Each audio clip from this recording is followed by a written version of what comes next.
But actually, the master is not away. He is here with us. So I don't know who else is watching the place. I am Torgo. I watch after the place while the master is away. The master is here, so I have no idea who's watching the place. You know the jig. I look after the place, yada yada. The master is with us, so I don't know who's watching the place. One of those will be a good take.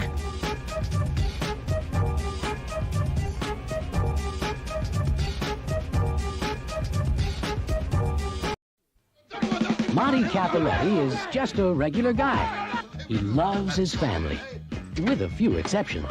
It's Mother. Leave him, dear. Just simply walk out on him. His entire body is bloodshot. He'll never change. She says I drink too much, I smoke too much, I gamble. I got no, Class. You're an ecological menace. Yeah, well, you were the inspiration for twin beds. He respects his friends, as much as they deserve. Sweetheart, watch out for this guy. He'll buy you a bottle of beer and squeeze the schlitz out of you, know? He's proud of his daughter. So hung up on you. Yeah, good idea. I'll see you in church. She's getting married. You sure it's a good idea? Over his dead body. She's beautiful. Yeah. Who's there with her? Can I call you Dad? And he enjoys his job, Okay, hold it there. even if it kills him. We gotta stay still. We want to get a good picture. He was cruising down the highway of life when his luck took a turn for the better. To my beloved daughter, Rose, I bequeath $10 million if her husband, Mark, can reform himself in 1 year. You could do that standing on your head. But the road to riches is nobody's freeway. No smoking. No philandering. Hi. You know what, 10 million? 5 million, maybe. No gambling. Hey, Monty, pick around for 100. No alcohol. No drugs. I'm sorry, it was an emergency. And you must weigh not more than 175 pounds. Yeah, thanks to jogging, more people than ever are dropping dead in perfect health. It's easy money. Remember, we'll be watching you. Will Rodney Dangerfield shape up or crack up? With $10 million hanging in the balance, there's no such thing Hold on up here, check my oil. as easy money.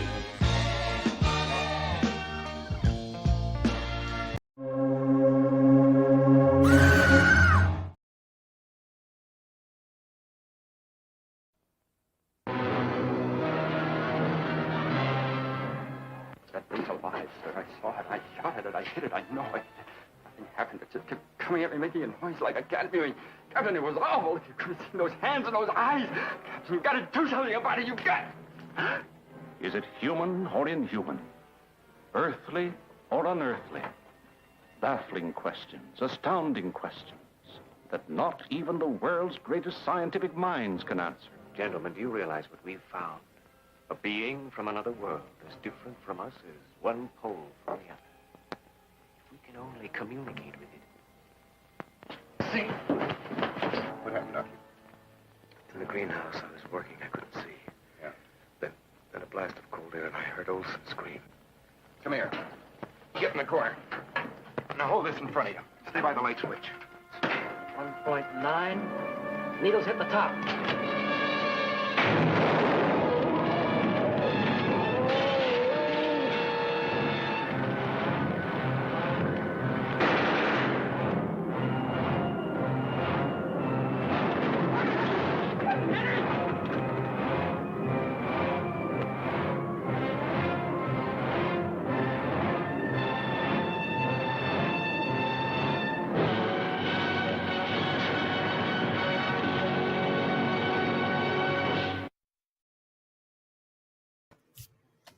Folks, how are you?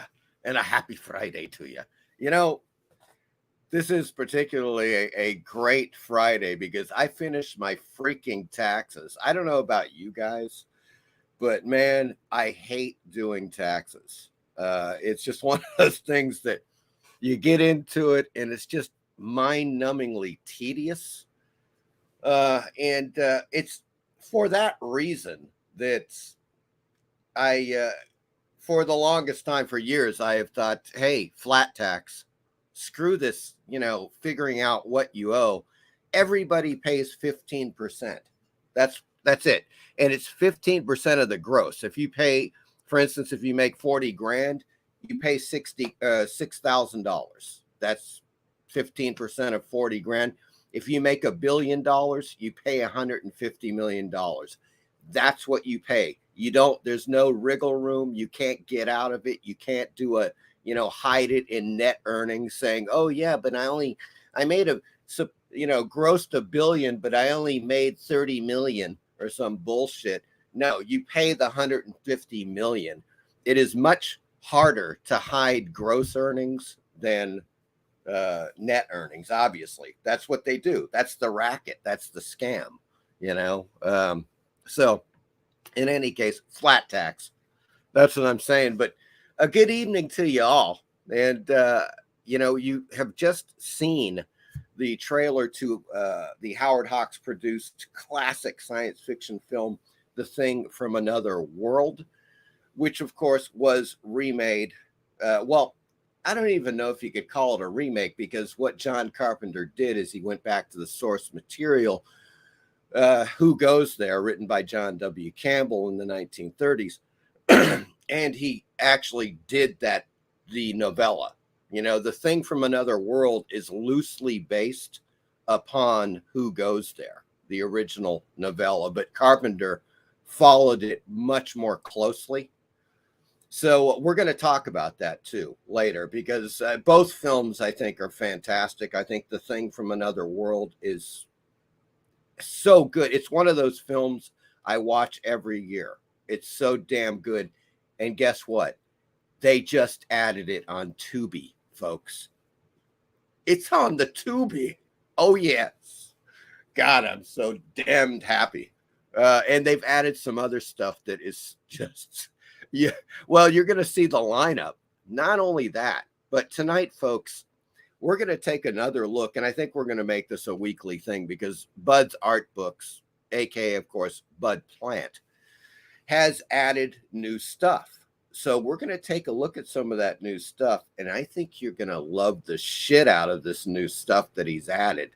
Man, there's some juicy stuff in the new Bud Plant catalog. So in any case, without further ado, on this ferociously fabulous Friday, let's take a look at the comment section. I see some comments coming in. So let's take a look and see what we got.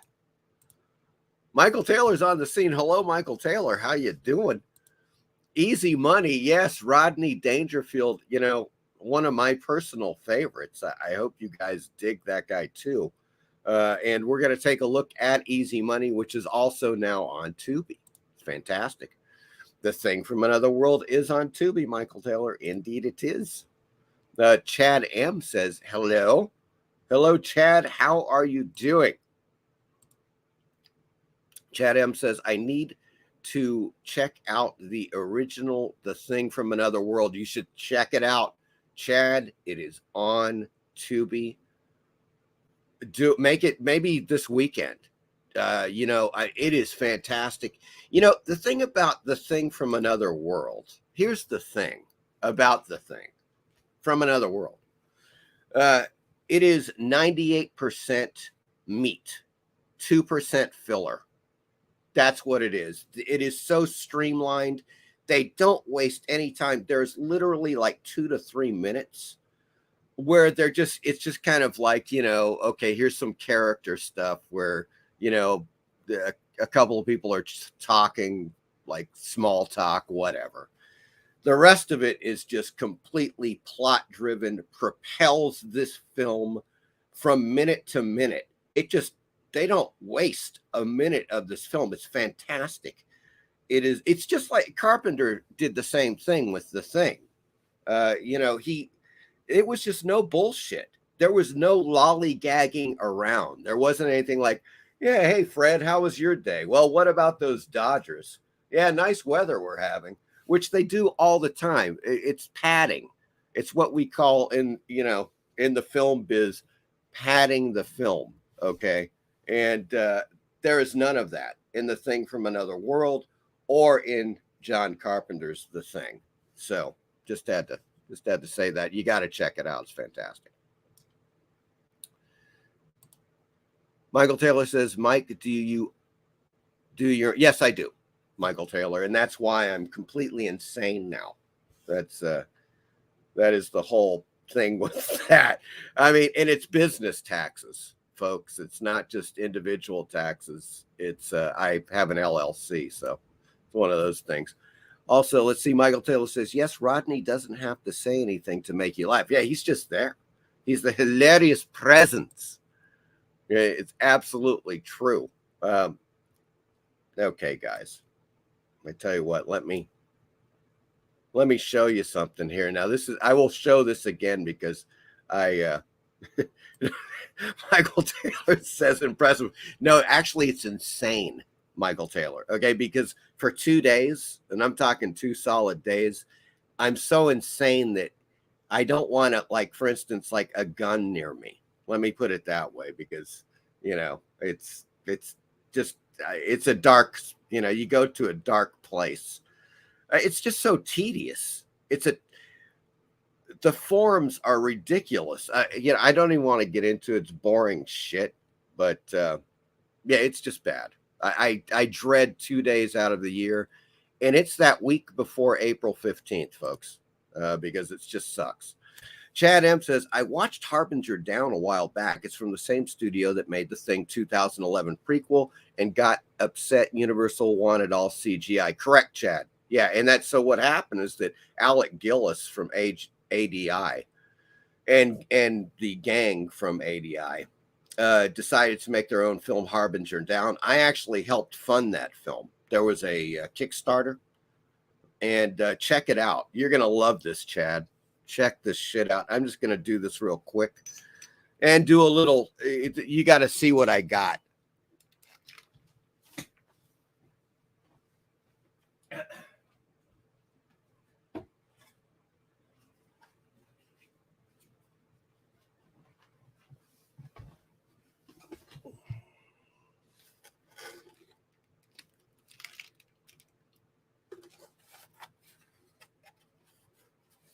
This is a foam injected maquette, as you can see there, from Harbinger Down.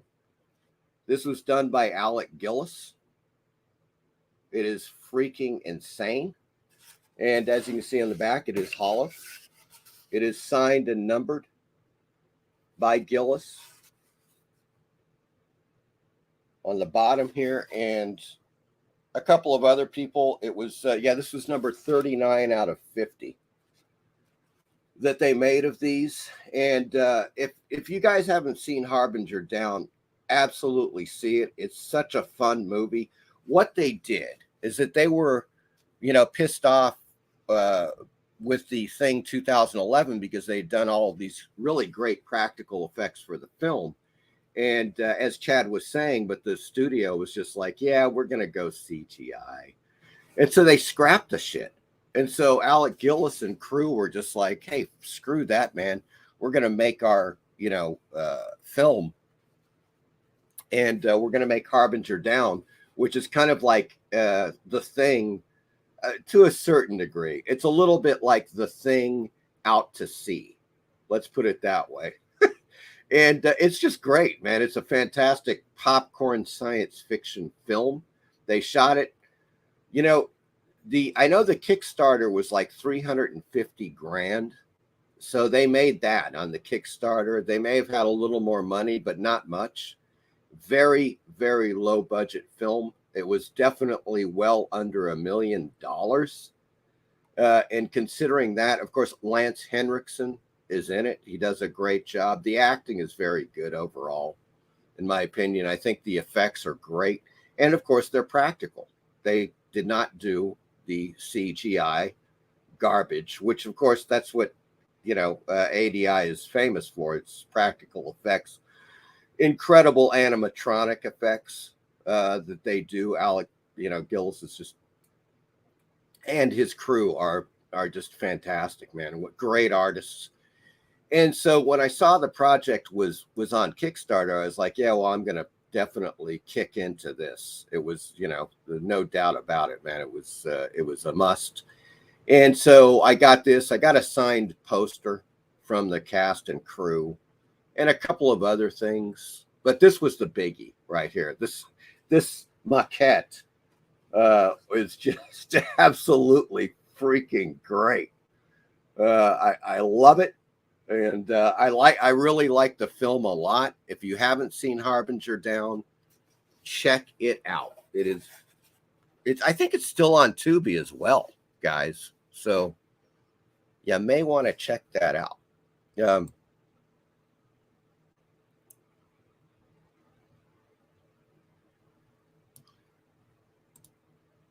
Chad says, that's awesome, Mike. I didn't know it was a Kickstarter project. It was back in, God, whenever that was. When did that film come out? I want to say like 2014, 2015, somewhere in there. Easy Comic Reader is on the scene. Hello, Easy Comic Reader. How are you doing, my good man? Chad says, that's an amazing face, red heart shape. Red heart shape. Well, it's a not. Yeah. I got, man. You know what? Everything. Let me explain one thing, guys. When I'm reading the chat, the comments, if you put an emoji in StreamYard, it just writes it out. So it's weird. It's not. I'm not seeing the actual emoji. I'm seeing the text. So if I say something weird like red heart shape, it's like, yeah, okay. But it is an amazing face, Chad. Absolutely. Michael Taylor says, I think you showed that, didn't you? It would have been a long time ago. I haven't shown it. If I did, Michael Taylor, many, many months ago, maybe a year ago. Definitely last year, well into last year. Chad says, hello, Comic Reader. Great, guys. Check it out. Okay, now here's some great little news. Before we get to Bud Plant, you're gonna dig the Bud Plant stuff, guys. But before we get there, let me just show you, because I've been in correspondence with the Blu-ray factory. Yes, those chaps that are making the First Man on Mars Blu-ray. And so what's happened, obviously, when you're making a Blu-ray, one of the things you have to do is the key art. Now, the key art for a Blu-ray is going to be the insert wraparound, that like this. Here's Witch Tales, for example. So the insert's the wraparound, front and back. And so, I contacted the guys and I'm like, hey, look, when you start printing those, please send me take a photo of one of them and just send it to me so I know that the colors are good and everything looks copacetic. And they did. They're great, man. These cats are really awesome. They're doing it. They are in the process of running the actual disc. Now, this, once again, exactly like Witch Tales. This is going to be a limited edition 300 signed and numbered for First Man on Mars. So they're processing it now. They're doing it. They tell me that they'll be sending them to me next week, probably Monday, Tuesday, or Wednesday, the way it's looking at the latest.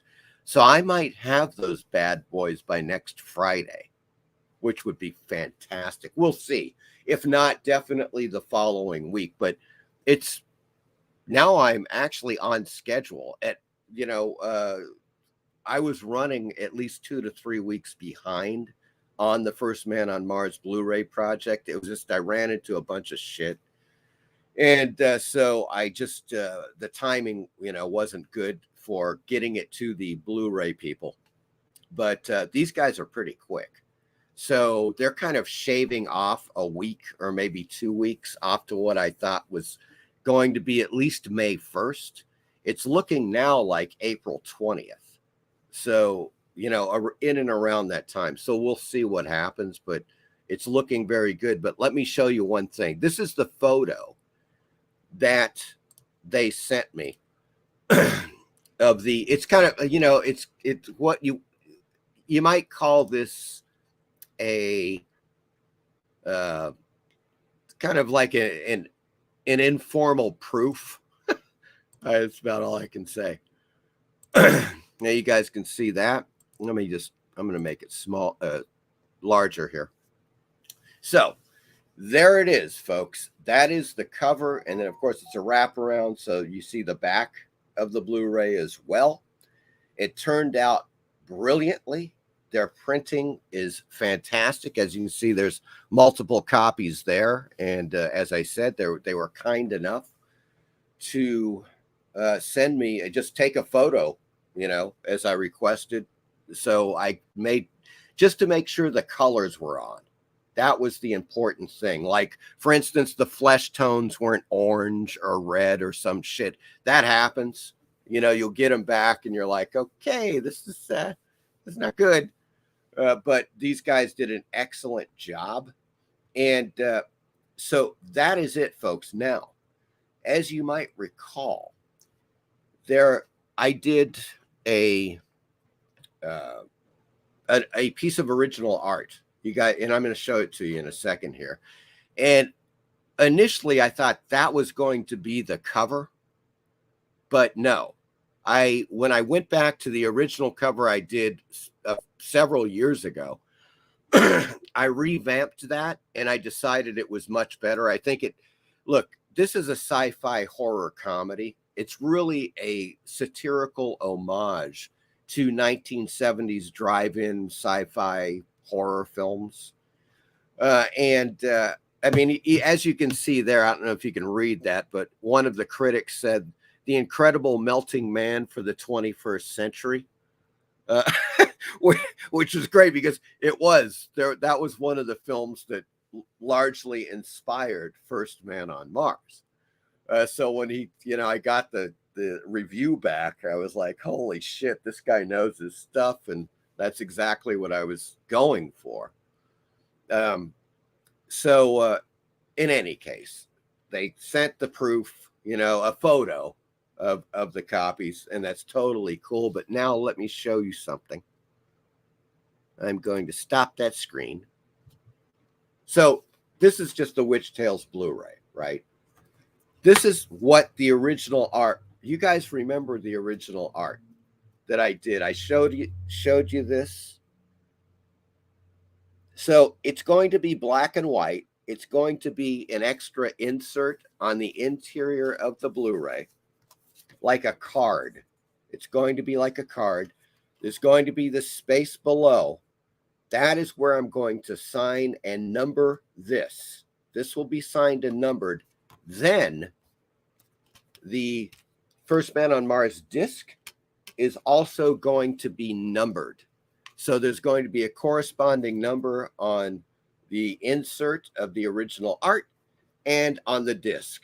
Okay, that makes it, basically a foolproof copy, a signed and numbered edition, So that's how that's going to go. I did color experiments on this, and it turned out that I loved the black and white a lot more than the color stuff. And I like that First Man on Mars, the art, because let me just show it to you one more time here. A couple of things. Okay. There's a couple of things about the cover. When this film went into distribution in 2016, it was Summerhill Films, Tomcat Films that picked up the film. And I talked to the guy, and I thought he really had a good idea as to what was going on. But in reality, they really didn't. The original cover was more like a straight-ahead sci-fi horror kind of film. It just had that look. There was no real comedic element to it. And I was like, man, this is a sci-fi horror comedy. That's what it is. It's a satirical homage to 1970s drive-in films. And so on the cover here, you can readily see, like, for instance, it's got all of the requirements. You got the monster with blood dripping from his hands. He's all bloody. You got the hot babes with guns, folks. Okay. You have the alluring scientist. Oh, yes. And that's, of course, is Dr. Monroe. Get it? Dr. Monroe. Carolyn Monroe, of course, my little nod to Carolyn Monroe. And, of course, the wacky scientists that go with her into the swamps to try to find poor Eli Cologne, the billionaire astronaut that went to Mars and came back a bloodthirsty mutant. So, in any case, it has all of the elements. If people don't get that it's there's a comedic element to this film, I don't know what to say, but I think it beautifully shows that. And there you go. That's what that is, folks. So let's take a look. Let us see what is going on. Yeah. Michael Taylor says, Mike, that's great. Congrats. Thank you, Michael Taylor. Chad says that cover looks good. Thank you, Chad. I appreciate that. Michael Taylor says, great art. Thank you, Michael Taylor. Chad says that original art is rad. Here, the black and white.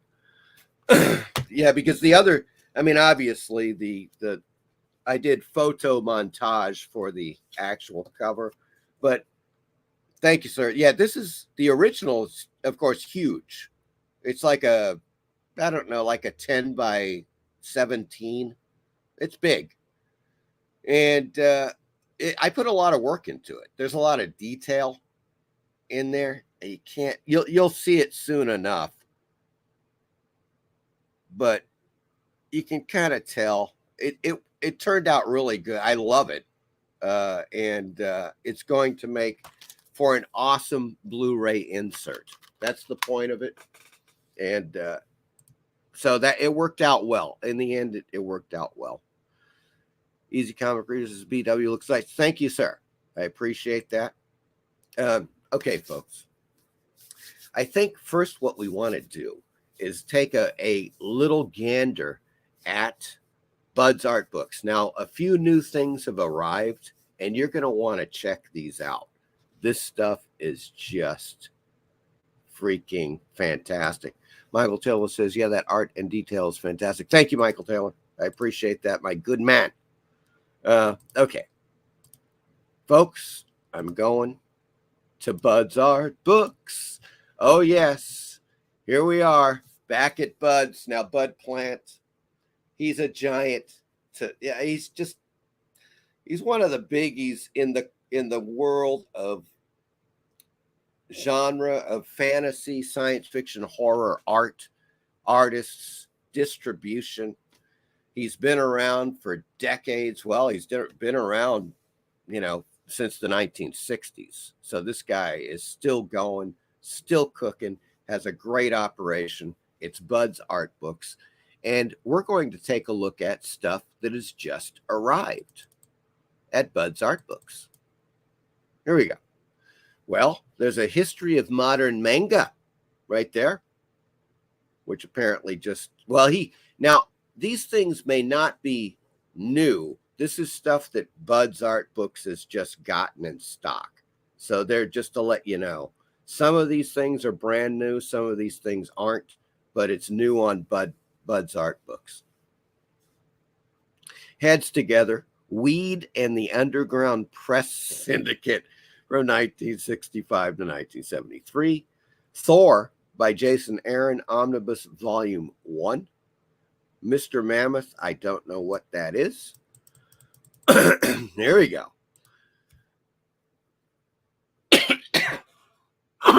Pardon me, folks. Good Lord. All right. Let me get back here. Who is Wonder Woman? The deluxe edition. You guys familiar with that? I am not. Warbirds. That has just come in. The Batman Who Laughs, the deluxe edition, has come in. Planet of the Apes Adventures, the original Marvel Years Omnibus. Right there. That's pretty cool. Let's take a look and see what the hell.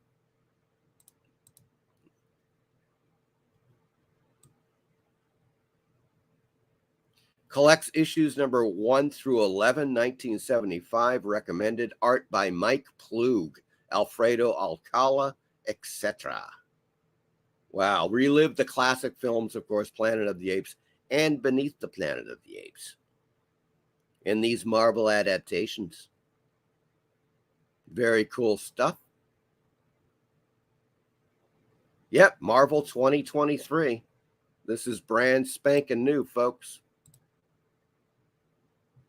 Very groovy. Very groovy. Okay. Wonder Woman? Anybody want to take a closer peek at that? I don't know. I'm not sure. It seemed like the art was kind of cool. Who is Wonder Woman? It's kind of nice artwork there.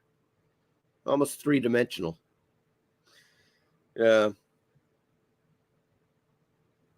Not much about it. It does say 2023 from DC Comics. So that is brand new. Brand spanking new. Now, if anything looks good to you guys and you want to take a closer look at it, just let me know in the comments and we'll go back to it. Some of the stuff, you might find it, interesting or something that you haven't seen before. Now, they've just released Marvel Masterworks, The Daredevil, Volume 17. Good God. So that's apparently brand new. The Captain Marvel Omnibus, Volume 1. That's the Captain Marvel without breasts right there. That's good. Library of Esoterica, Astrology. That's a weird one. Here we go, folks. Now we're getting into some juicy stuff. Bare bones. I just want to show you this because I think you're going to get a kick out of it. That book cover. Good Lord. Here. Not a puss. Okay. Let's see if we can make it a little larger. There we go. I guess. Shit.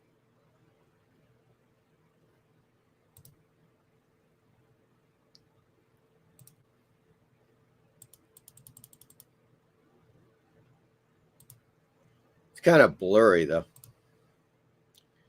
I love that cover, though. Not a puss. In any case, if you're wondering what this stuff is, this is a magazine called Bare Bones. Let's go back.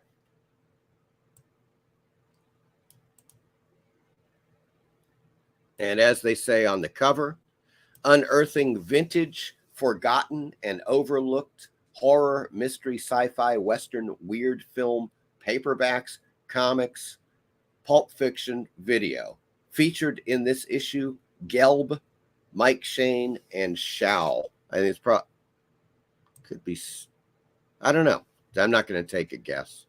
In any case, it's one of those magazines, Bare Bones. Pretty cool. This is the winter of 2023.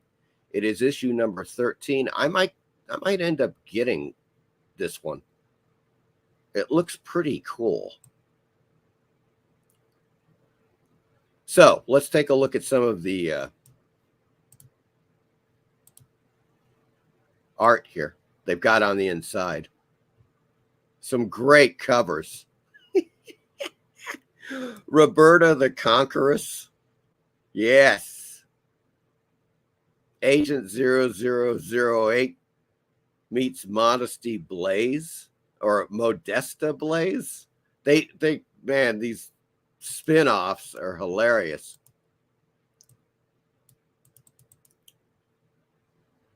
The Ice Maiden.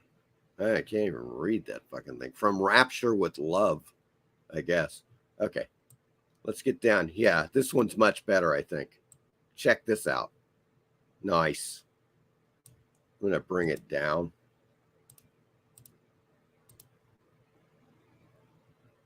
That's a little better. Yes, it's the Sex Ray. Okay. They're looking at these Clyde Allison books that came out probably in the 60s. Really great, maybe 70s, with these awesome covers. Yeah, it's Monarch Paperback's Greatest PI Field Guide to the LA Pulp Agent 0008 by Jeff Gelb. He does the article on these. The art is really quite good. Check this out. There we go. Somebody's channeling a little Frazetta there. Oh, yes. Pretty cool looking. And all I can get. She played for fun. I played for keeps. A Lou Largo novel.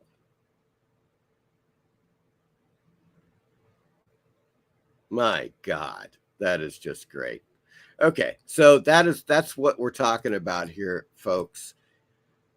This book, if I can find this original book, I'm gonna have to look on eBay. It's probably there. I may have to get a copy because that's one smoking hot cover. Nautipus. Jesus Christ. In any case, that one I thought you'd probably want to really check out. Now let me get back. But once again, folks, this is Bare Bones Magazine. The brand new winter 2023 edition, number 13, has just come out. And as they say on the cover, I'll say it once again, unearthing vintage, forgotten, and overlooked horror, mystery, sci-fi, western, weird film, paperbacks, comics, pulp fiction, video. I mean, that's like, you know, if it seems like they're really, you know, they're on point here with this magazine. I think it definitely looks really cool. So there you go. Mature readers only 2023 is in stock and it's $12. That's not really. Let's take a look at some specifics here, shall we? Additional information, 110 pages. That's not bad.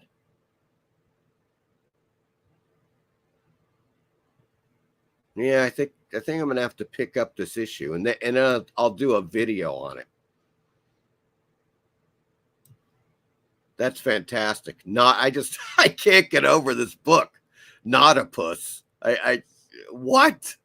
Like what? Yeah, hilarity. But it even gets better, folks. It's gonna get better here. Check this shit out. Now, we already looked at the sensuous Frazetta. You guys remember that? If you don't, I'm just going to go in for a second. This is a great Frazetta book. They've got it. It's almost gone. It's back in stock. Very limited supply. Okay? But you got to check out this cover. This is like one of... It's Dragula, Queen of Darkness. It's a fake comic book that was an insert in an issue of National Lampoon magazine. I believe it was from 1973, a 1973 issue of National Lampoon magazine. And it was a comic book that, you know, of course, a total satire, comedy kind of thing. But the cover was by Frazetta. The interior art of this insert comic book was by Neil Adams. And this cover is just fantastic, man. You know, Dragula, Queen of Darkness. Wet your fangs on these, Tooth Fairy. Indeed, is what I'm saying right now. That is just, that is so Frazetta. That is just classic stuff. So in any case, that's the sensuous Frazetta. But I don't even, here we go, folks. We got to look at this. It rhymes with funt. Okay, folks, that's what I'm talking about right now. It's a sham graphic novel. The town knew her as Margot Funt, but they had another name for her. It rhymes with funt. Yes, and believe it or not, the art is by Matt Baker. Yes, it is that Matt Baker. The New York something. The New York, I don't know what the fuck. It says preposterous and redundant, a true masterpiece. Graphic novel, $14.99, very reasonable. Right.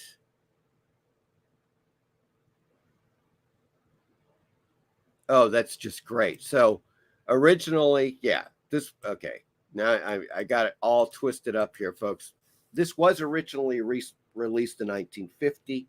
It was called It Rhymes with Lust, with the art by Matt Baker. What they've done is they've taken this and they've reworded it to make it, it's a satire now. So the whole graphic novel is a satirical graphic novel. There you go. Brand new, 2023. Let's take a look and see how funny it is, shall we? I got to see some dialogue.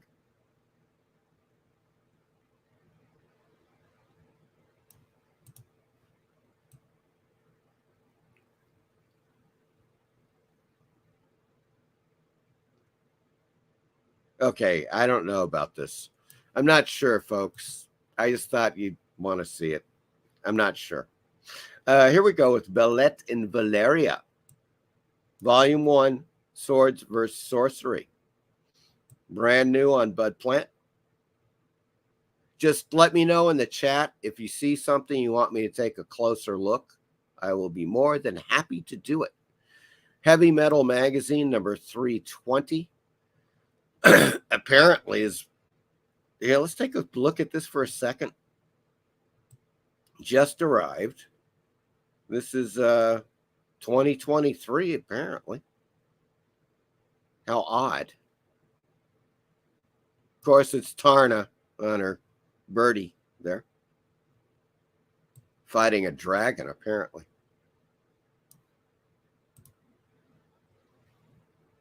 Some of the interior pages here.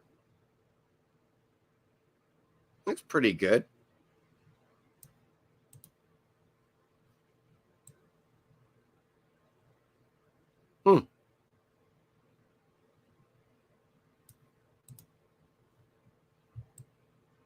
Yeah, now we're talking.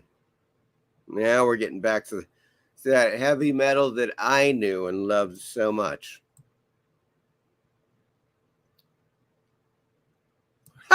I love this giant eye. The eye creature. That looks pretty cool. Huh. Issue number 320. Interesting. Interesting. Well, that is $14.99, brand new issue. And they have Alley Oop on the Trail of the Swamp Fox, 1982. 1999 on that. Here's one we're going to take a closer look at. Absolutely. Men's Adventure Quarterly, Volume 7. But first, let me take a look at the chat because I know a few people have come in. I've been just once again, once I start on Bud Plant stuff, I just like get into it. And I forget that people are in the chat. Michael Taylor says, Planet of the Apes Adventures looks interesting. It does. Actually, it is really cool that they've released that. Meyer Greenblatt is on the scene. Hello. Linda Carter is Wonder Woman. Meyer's making a bold statement, and I think he's correct. I would totally, as a matter of fact, I would much rather watch that than any of those Wonder Woman movies. Sorry, but not sorry about that. I mean, whoa. I got to say, I tried watching one of those Wonder Woman movies, the new ones, and Gal Gadot is hot. I mean, she is smoking hot. She's a really hot, actress. But hot actress does not a movie make. And I was just like, what? What the fuck? So in any case, yeah, I would rather watch the original Linda Carter series. I agree with you, Meyer. Hello, Jacob. How are you doing, sir? Good to see you, my good man.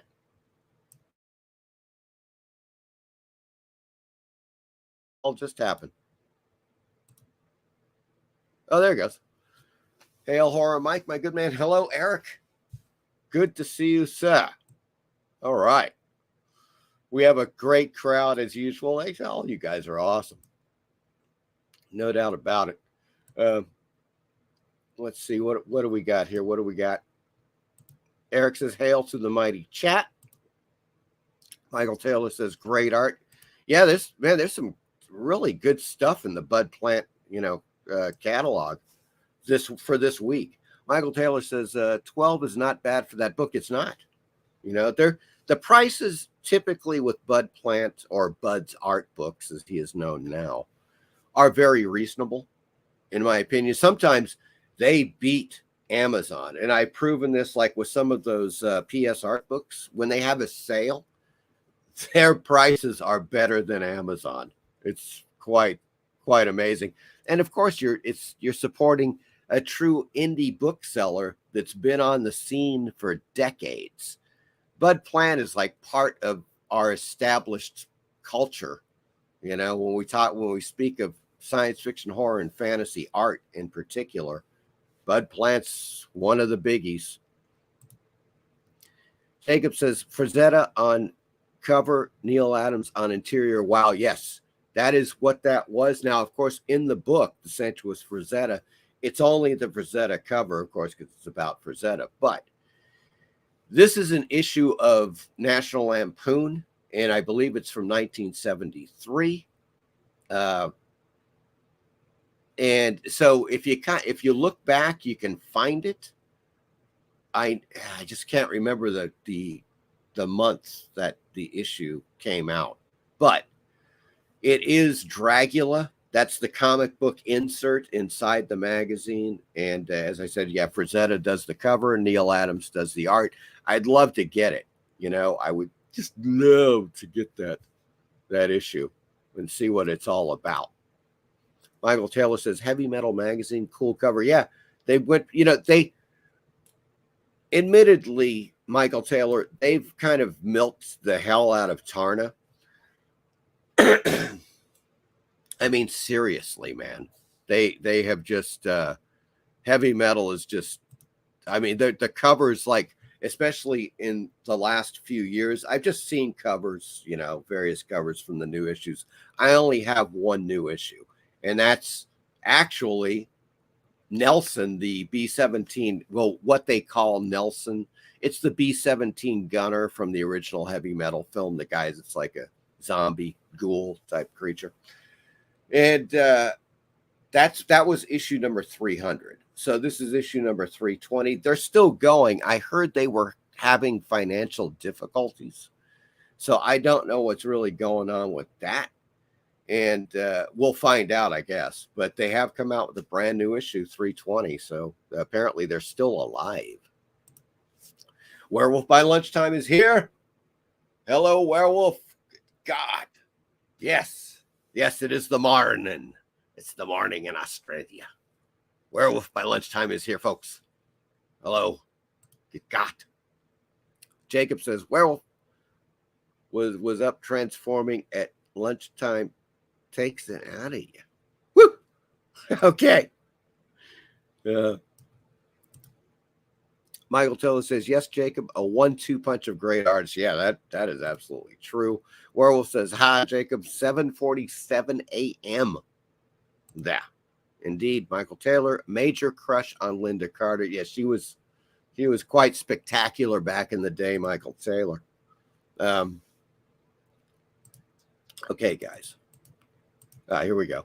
Michael Taylor says, Grandpa's car was called the Dragula. Yes.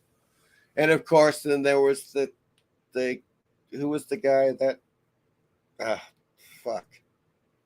Now I've even forgotten the guy. It was White Zombie. Who was that guy? Rob Zombie did that song called Dragula, which is pretty fun, actually. And it's him in the Dragula, the hot rod driving around. It's pretty funny.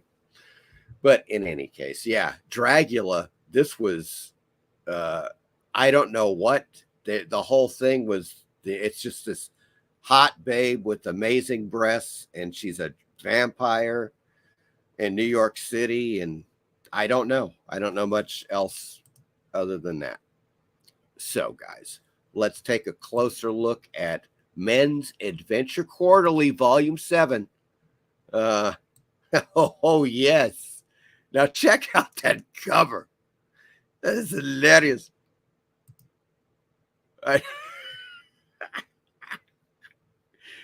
Man, these covers are just too much on the old Men's Adventure Quarterlies. I swear to God, man. They're so good. Gang Girls. Nice. Yes, it's all about bad girls and juvenile delinquents, plus 2 stories about biker girls. Now, there's the cover, which is fantastic, needless to say. Check out some of these others. This is a piece of art here. Look at that. There's something really quite realistic about this piece of art. Like capturing, it may be based upon a photo, but it just seems very realistic, like the way that they're looking, everything about this. It's not hyped. It's not sensationalized. It looks like a 50s couple. Like, I don't know. It's really good. The art's freaking great, man. Check this shit out. Wildcat Adventures. Lust on Our Streets. Yep. There it is, folks. That is a tasty cover right there. I mean, good Lord. Fantastic.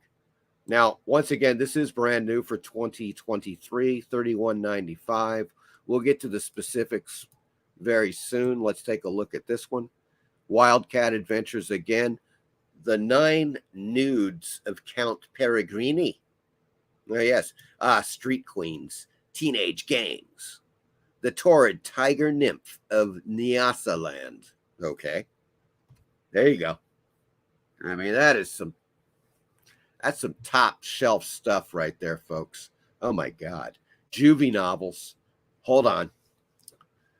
Exclusive articles featuring vintage paperbacks and movies related to the theme, including one about early JD or Juvie novels written by Evan Hunter and Harlan Ellison. I know the freaking Harlan Ellison stuff. I used to have those Juvie books that he did, juvenile delinquent books. One was, I want to say Johnny Was a Stoolie.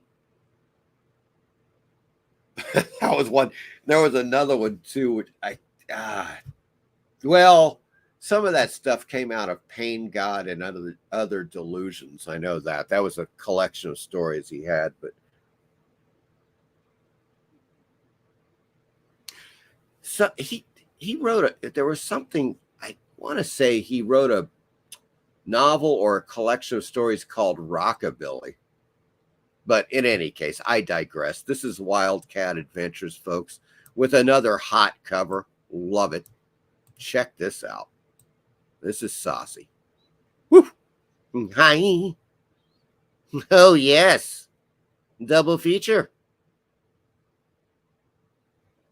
Kind of looks like Mamie Van Doren, but I'm probably wrong.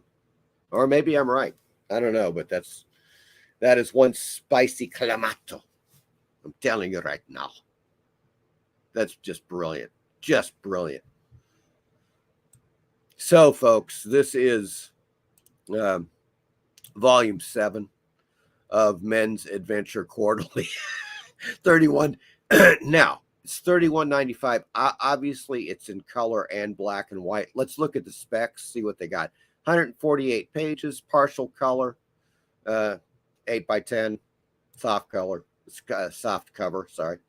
But 150 pages, I mean, if they've got a decent amount of color in there, that's worth it. It's brand new. Hilarious, no doubt about that. Now here's, of course, the Gun Honey stuff, which has been all over the place. Now, there's one Adam Hughes cover. for that. The finest kind of pulp noir. Let's take a closer look at this cover, shall we? That's a great cover. I think Adam Hughes is bringing back those those great paperback type, that style of those 50s, 60s, crime thriller, noir kind of covers they used to do. That's really quite well done. Damn. Hi, let's see. Adam Hughes sexy variant cover. This collects issues 1 through 4. $17.99. Published by Titan. It is brand new, 2023. Oh, they've got a few pages. Let's take a look.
Okay, come on, folks. Jesus Christ, what the hell? Oh, there I am. All right. God damn.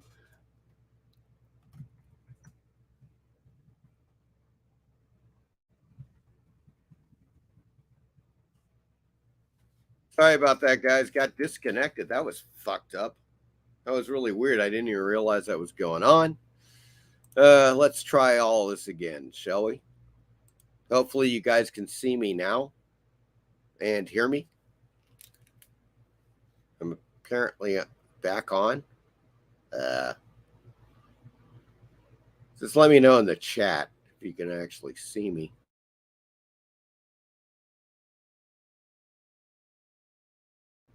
In there. Am I back, guys? I guess. Fuck was that? That was really weird. The thing's going nuts. All right. Thank you, Easy Comic Reader. Apparently I am back. This is good news. All right, guys. Let's take a look at this, shall we? This is what I wanted to take a look at. Okay, a little more with the I don't know who the hell. This is Adam Hughes art. Oh no, art by Ang Hor Kang. Okay, Adam Hughes just does the cover. Of course, then they have another artist going in, doing the interior stuff. Actually looks very well done. I don't know if anybody's read any of this Gun Honey stuff. I've heard a lot about it. Apparently it's very popular. Now this is a saucy cover here. It's another Gun Honey.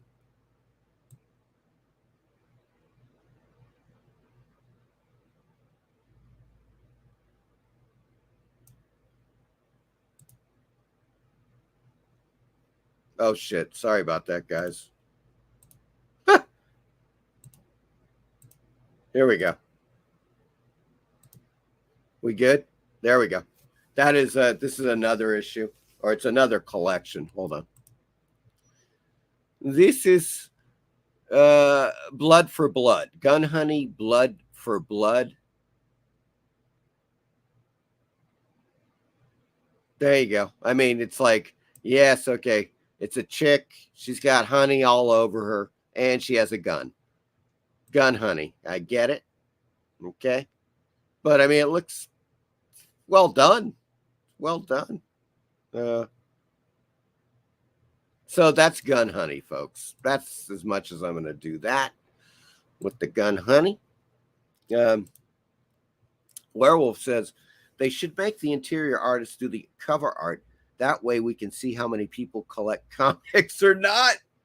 I know, that's the whole thing, man. And like that was a given, wasn't it, folks, back in the day? I mean, there were those times, for instance, that Kirby would do a cover and somebody else was doing the interiors. That's true, back in the 60s, 70s, whatever.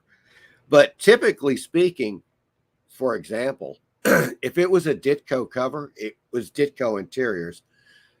If it was Kirby cover, Kirby interior, and so forth and so on.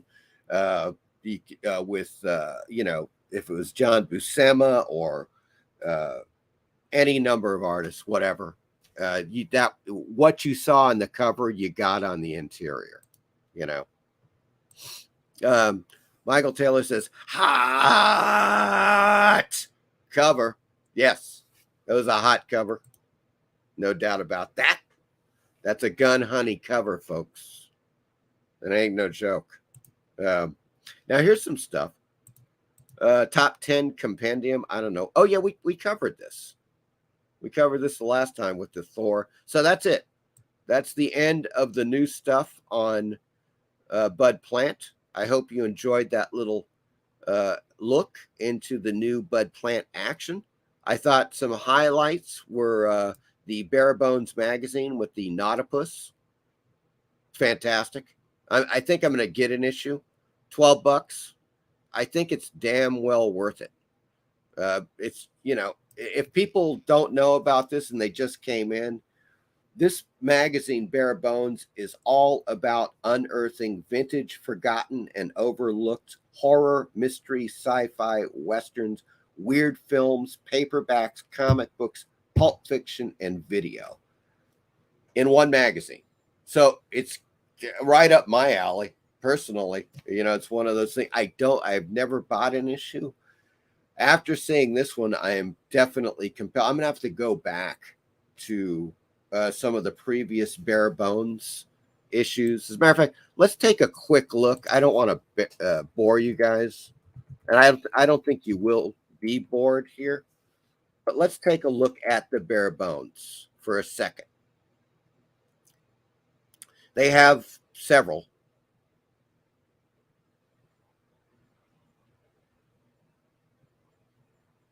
Oh, nice.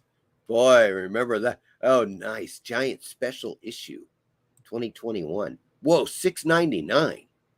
Holy fuck.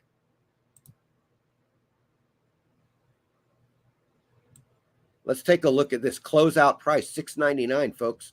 Recommended in this issue, the Hammer Horror Film Omnibus Novelizations, Horror Anthology Series in Britain, The Outer Limits on Home Video, Carolyn Monroe and the Lamb's Navy Rum Campaign Photo Gallery. Folks, holy shit.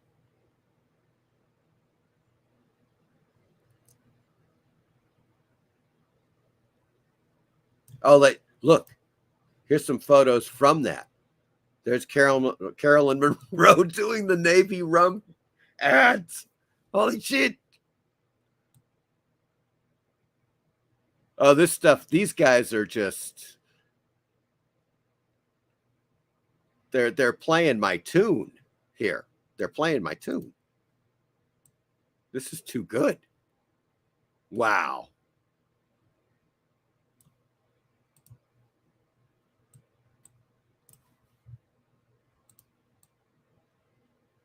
Dark Voices, the Pan Book of Horror.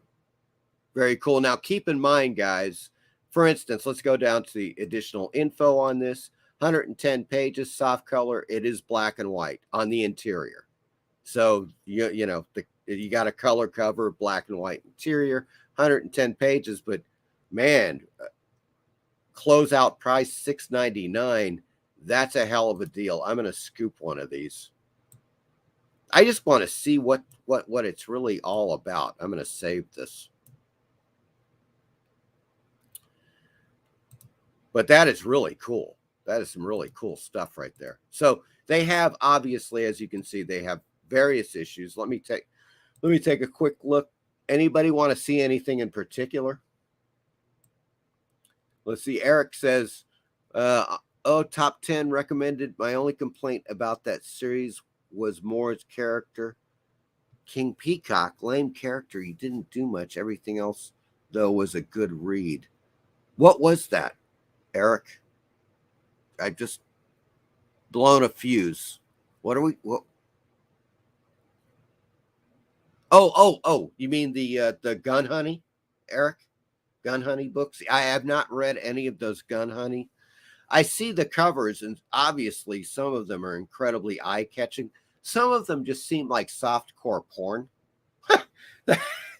What else could I say? I'm not against that, but it's just like, okay, it's a comic book, and you just have a naked chick with a gun on it, holding a gun. I'm not quite sure what the thing is, but they do have some hot covers, I would say. Michael Taylor says that would be up my alley as well. Yes, indeed. Easy Comic Reader, I'm in, indeed. Michael Taylor, Mike, I know you're getting that issue. Yeah. Hey, look, for $6.99, come on. I don't think you can lose. The Bare Bones Kong cover. We're going to get to that in a second, Michael Taylor. No top 10. That compendium, I had the entire top 10 series years ago. Okay, hold on. Let me take a look here.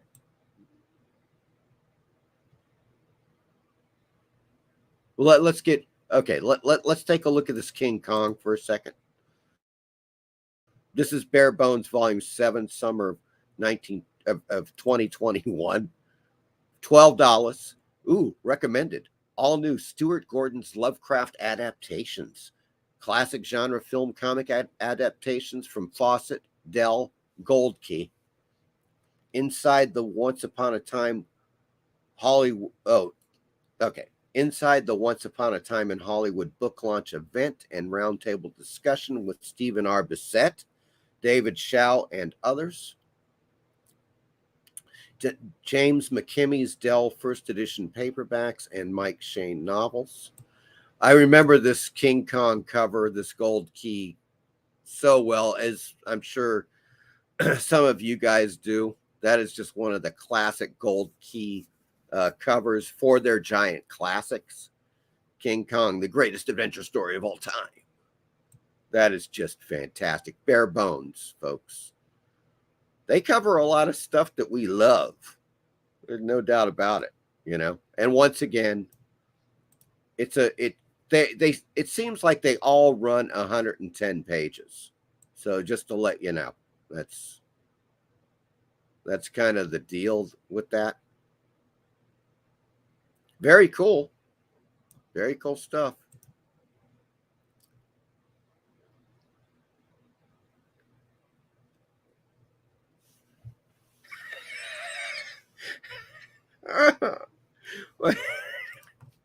Okay, wait. Eric says you just showed the top 10. Lay off the wacky tobacco. I'm not quite sure what. Okay. Let me get back here.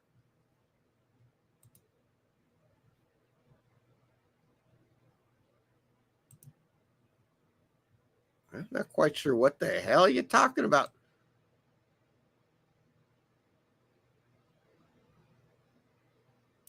Maybe I did. Let's see.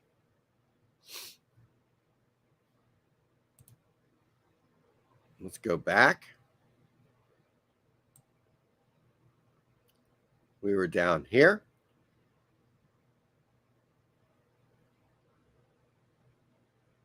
Oh, the top 10 compendium. Okay, I gotcha. Yeah, we didn't show it tonight though. Do you want me to take a dive in there? Oh, you had the entire top 10 series. I am not familiar with that series. Eric, let's take a closer look here. Alan Moore, Top 10 compendium. I know vaguely what it is. I just never read any of it. So there you go. Recommended 800 plus pages, $54.99. It's a damn good price. Art by Xander Cannon and Wild Storm Effects, probably. Cover by Alex Ross, of course. In a city where the entire population has superpowers, follow the lives of those who attempt to solve and prevent crime. Holy Jesus.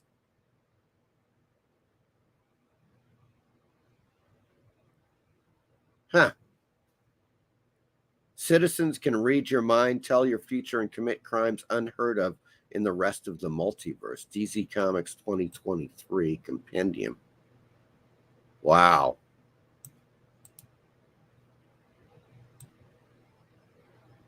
Pretty cool looking art. Top 10 is your friend.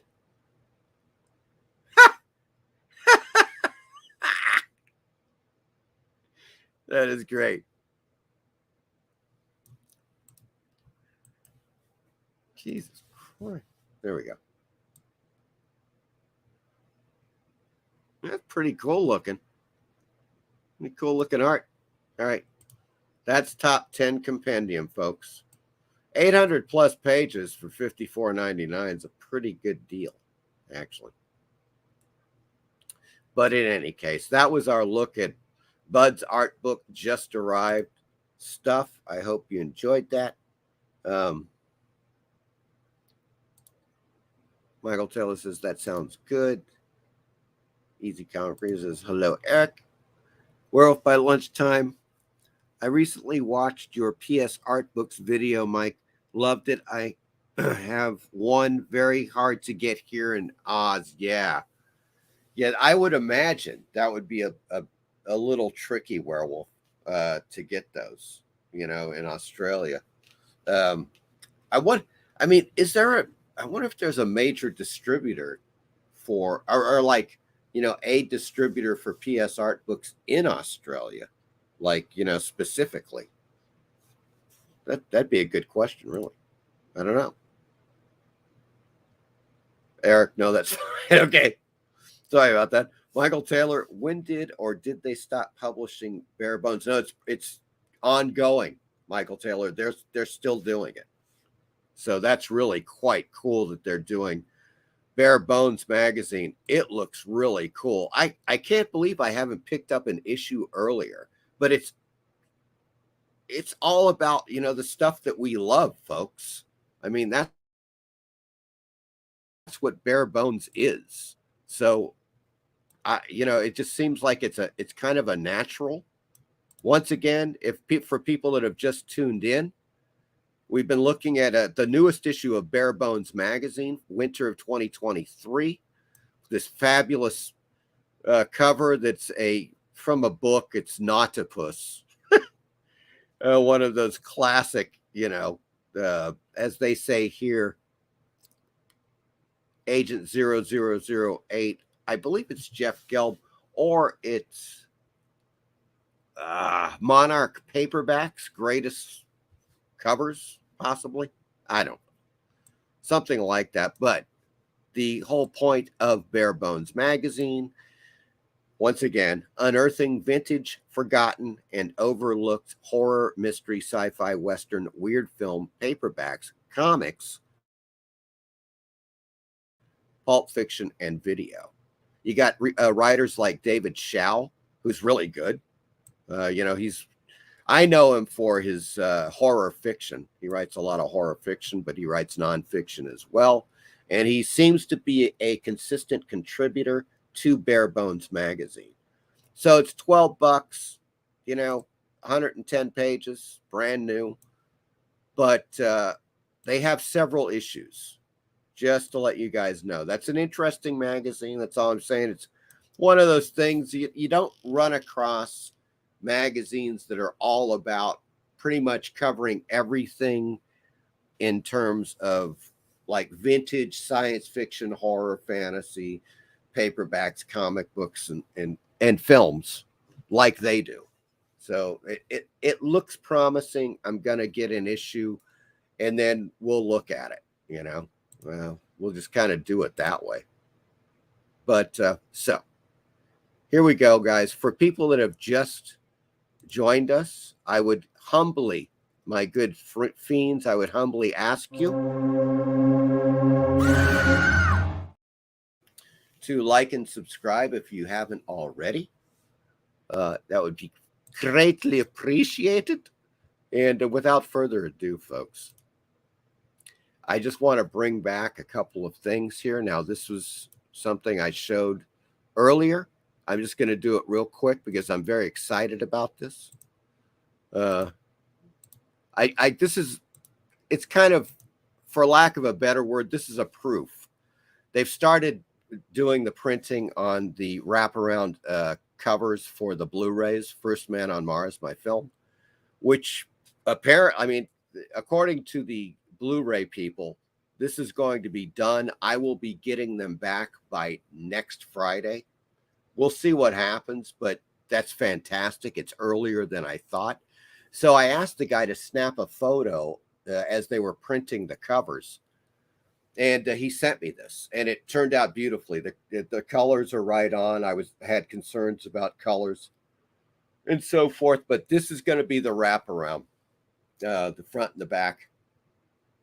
And it turned out beautifully. I am so pleased with this. Just fantastic. So that was a huge deal. Getting that yesterday, I've been, kind of frothing over it since then. Just glad that they didn't screw that up, because it's always one thing. It's like either the disc or the cover or the insert or something, and then they have to go back and redo something. Then it's another week or two, that type of thing. So it looks like we're more than on track, which is fantastic.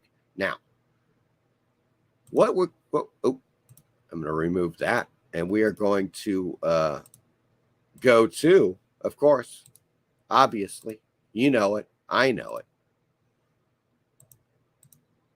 It's Tubi time, folks. Oh, and boy, have they added some beauties to the lineup. Very good additions on Tubi and Canopy, by the way. Very, very good stuff. And as you can see here, we are starting off with Easy Money, 1982 comedy, of course, with Rodney Dangerfield. And if you guys are not aware of this film, it is pretty damn funny. It's pretty much classic Rodney Dangerfield, and here's a trailer on it. Monty Capoletti is just a regular guy. He loves his family. Monty Capoletti is just a regular guy. He loves his family, with a few exceptions. It's Mother. Leave him, dear. Just simply walk out on him. His entire body is bloodshot. He'll never change. She says I drink too much, I smoke too much, I gamble. I got no, class. You're an ecological menace. Yeah, well, you were the inspiration for twin beds. He respects his friends as much as they deserve. Sweetheart, watch out for this guy. He'll buy you a bottle of beer and squeeze the schlitz out of you, He's proud of his daughter. So hung up on you. Yeah, good idea. I'll see you in church. She's getting married. You sure it's a good idea? Over his dead body. She's beautiful. Yeah. Who's there with her? Can I call you Dad? And he enjoys his job. Okay, hold it. Even if it kills him. We gotta stay still. We want to get a good picture. He was cruising down the highway of life when his luck took a turn for the better. To my beloved daughter, Rose, I bequeath $10 million if her husband, Mark, can reform himself in 1 year. You could do that standing on your head. But the road to riches is nobody's freeway. No smoking. No philandering. Hey. You know what, 10 million? 5 million, maybe. No gambling. Hey, money. Pick around for 100. No alcohol. No drugs. I'm sorry, it was an emergency. And you must weigh not more than 175 pounds. Yeah, thanks to jogging, more people than ever are dropping dead in perfect health. It's easy money. Remember, we'll be watching you. Will Rodney Dangerfield shape up or crack up? With $10 million hanging in the balance, there's no such thing One up here, check my oil. as easy money.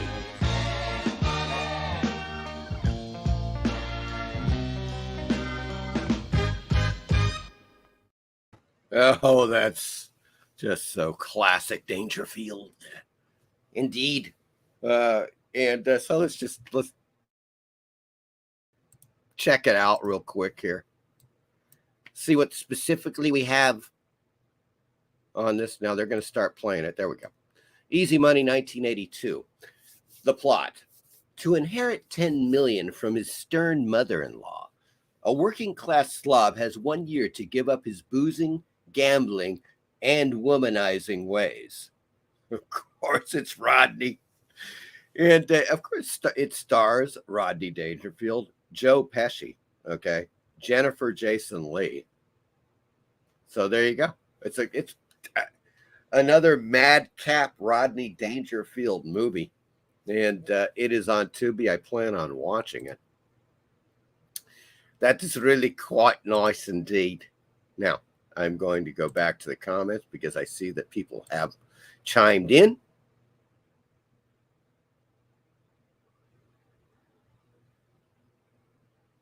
Holy Jesus Christ. Check this out. Werewolf by Lunchtime. Very difficult to find those books. I'm not paying $56 for shipping. Holy shit. That's ridiculous. Werewolf. I mean, yeah, and they get you. That's, you know, typically, and I think I had mentioned this before, like if I order, which is why it's extremely rare that I order a book from Europe. Sometimes there's no choice.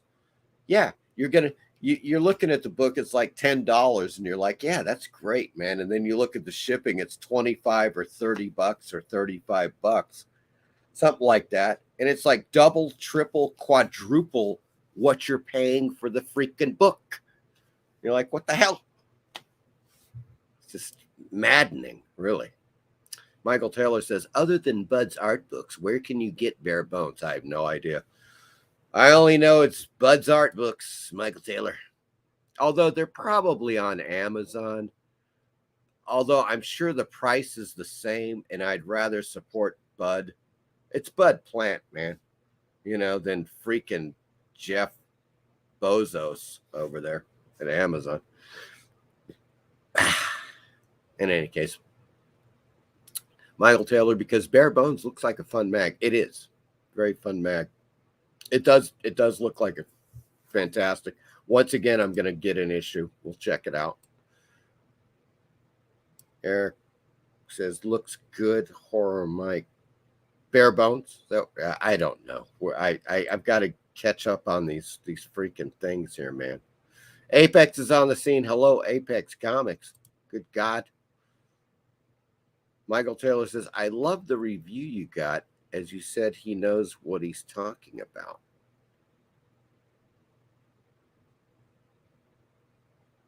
Yes. Okay. Eric says, what the fuck? I barely remember Easy Money. I need to watch this again. And it is brand new on Tubi, Eric. That's the thing. I just love it. Apex says, Easy Money, classic. Yes, it is. Tubi is just kicking some butt. Wait until you see some of the other films they've added. Woohoo! Absolutely spectacular. And some not so spectacular, but interesting. Okay. Michael Taylor says, just his look and movements is enough to make you crack up. Yes. He had that kind of, visual comedic appeal. Michael Taylor, hey, Apex. Michael Taylor, no way. I don't know what that is. Chad says Jeff Bezos. Yes, indeed. Agreed. 100%. Chad. Good God. Apex says, I'll just visit Europe and buy cheap, rare books while I'm there. That's the way to do it. If you ever go out of the country, guys, just get a bunch of stuff as much as you can. If they've got it, and, you know, and bring it back. It's God, you know. Or if you know somebody that's over there and they're going to visit, you know, the U.S., ask them to bring a few books along. That's another thing there. Devil Flyer is on the scene. Hello, Devil Flyer. How are you doing? Good, sir. Chad, hello, Devil Flyer. Devil Flyer says, been watching some Dark Shadows on Tubi. And indeed, they have what I believe to be the entire original series on Tubi. Not only that, Devil Flyer, they have a great documentary. Fantastic. I want to say it's something like Dark Shadows, the Jonathan Frid story. It's very similar to that, but it's pretty new. It's a 2022 documentary. It's on Tubi. I did when my film Haunted Thrills was on the film festival circuit, I did a panel with the people that made the Dark Shadows documentary. It was something like, I don't know, making a documentary. The panel was like it was something. Where do you get the idea for your documentary or some shit? I don't know. It was a panel like that, but those guys were very cool.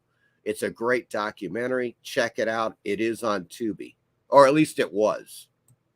I'm sure it is. It's got to be. Michael Taylor, I was referring, to the Incredible Melting Man quote. Yes, that was absolutely fantastic, Michael Taylor. I love that one. And there was another guy.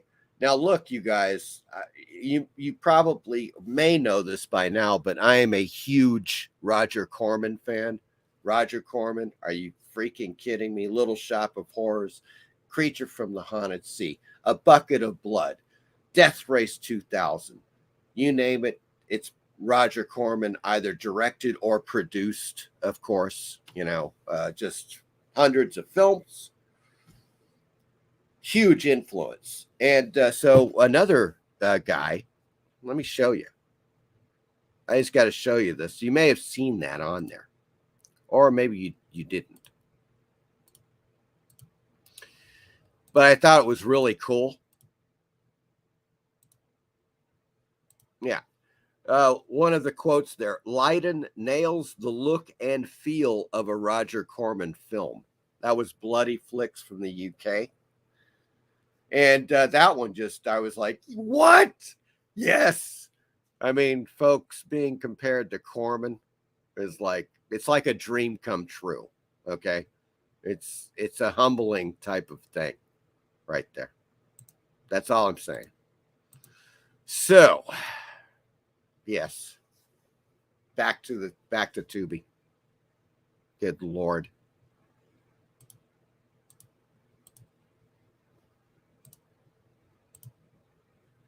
All right, guys. So, yeah, Easy Money. You know, it's absolutely a comedy classic from the 80s. And it's just hilarious. When you watch the trailer, you're just like, I don't know. It just makes you feel good. I guess. I don't know how else to put it, because that's the way comedies were made. And they were fantastic back in the day. I just love Rodney Dangerfield.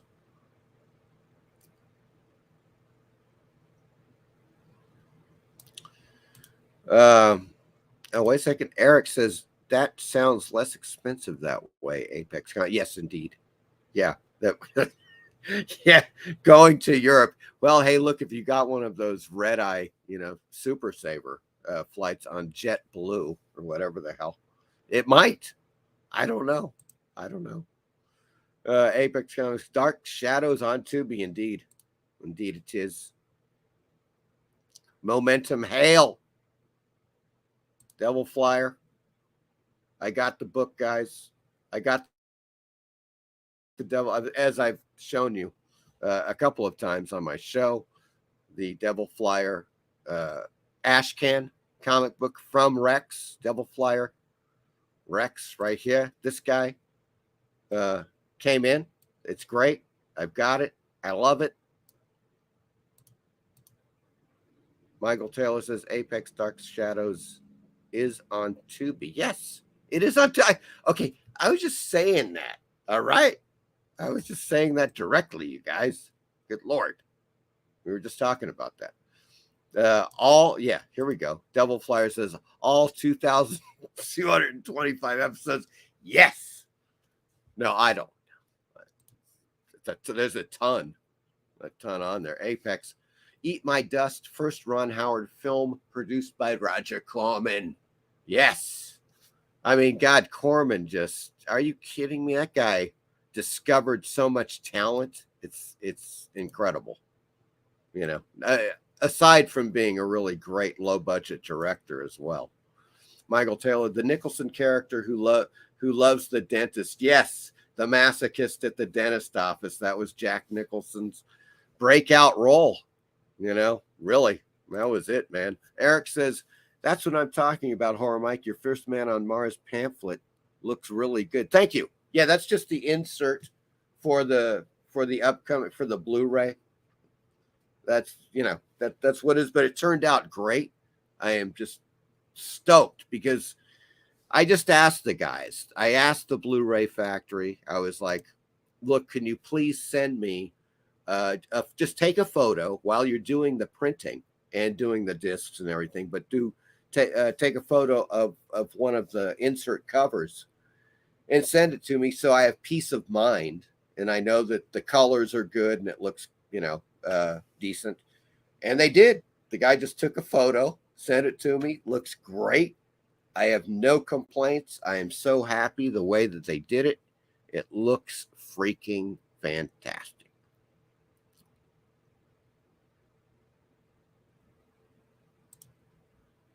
Michael Taylor, I was referring to the shipping, okay? Devil Flyer #1 launches April 30th on Fund My Comic. There you go, folks. That's it. Check out. Now, is that fundmycomic.com, Rex?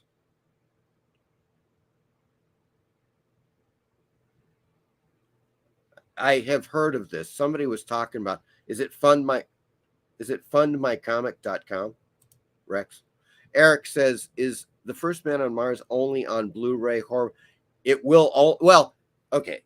When I first got distribution through Summerhill Films in 2016, they put it immediately on DVD, and then of course it went foreign international sales, and then it was on Amazon and all that shit for a while.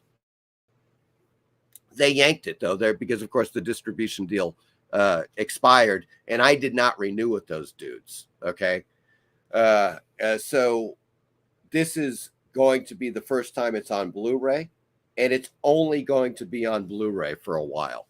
So that's the only way you're going to be able to get it. But trust me, Eric, you're going to want to see this on Blu-ray. We shot the film on Super 16 film. This is no joke, folks. This is actually shot on film to give it the real look of a 1970s exploitation drive-in sci-fi horror thriller. Okay? That's what I'm talking about. And it looks fantastic. You know, back in the day, in the 90s, that's how we made movies. We shot on film. There was no video bullshit. Okay? So when the time came, this is 2015, we're shooting First Man on Mars. And I was like, yeah, we're shooting this sucker on film. So 80% of the film is Super 16. 20% is video, and that's because there's some video scenes, like when he's on Mars, they're looking at video of, you know, the planet Mars. He's walking around on Mars and shit and stuff like that. So, but yeah, it's a solid 80% is Super 16 film. Shot on film.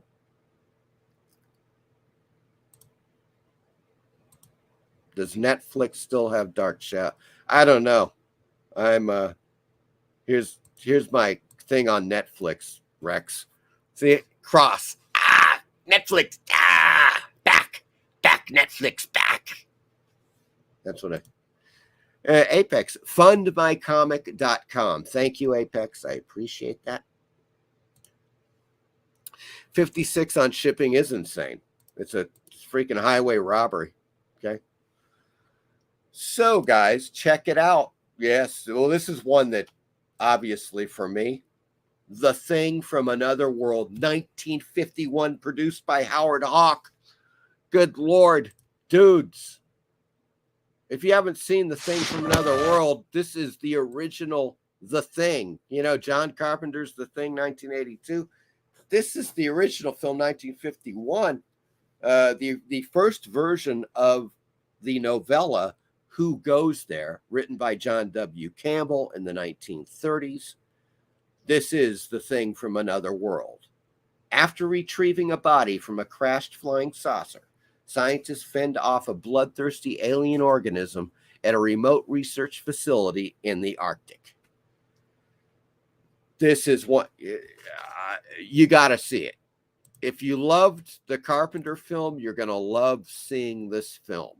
Obviously, special effects, they couldn't do the stuff that Carpenter did in the 80s film.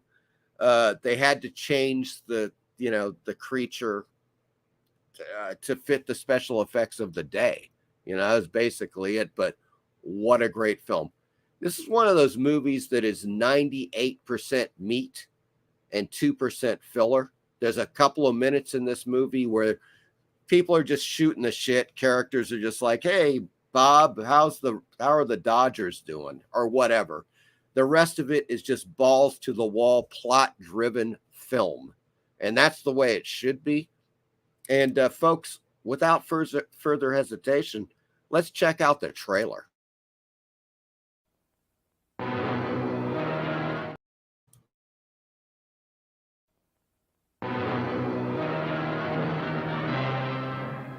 That thing's alive, sir. I saw it. I shot at it. I hit it. I know it. Nothing happened. It just kept coming at me, making a noise like a cat mewing. Captain, it was awful. If you could have seen those hands and those eyes. Captain, you've got to do something about it. You've got... Is it human or inhuman? Earthly or unearthly? Baffling questions, astounding questions that not even the world's greatest scientific minds can answer. Gentlemen, do you realize what we've found? A being from another world, as different from us as one pole from the other. If we can only communicate with it. See?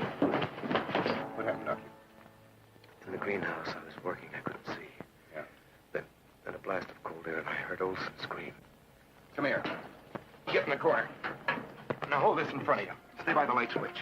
1.9. Needles hit the top.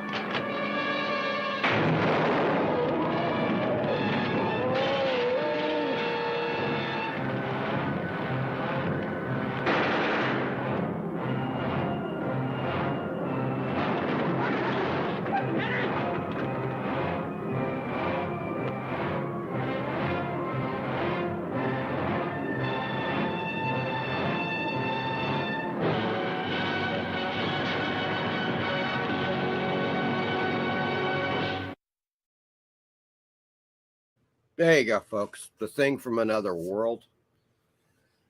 If there's one film you watch this weekend on Tubi, watch this one. Well, you may want to watch this one and the Rodney Dangerfield Easy Money. What a combo.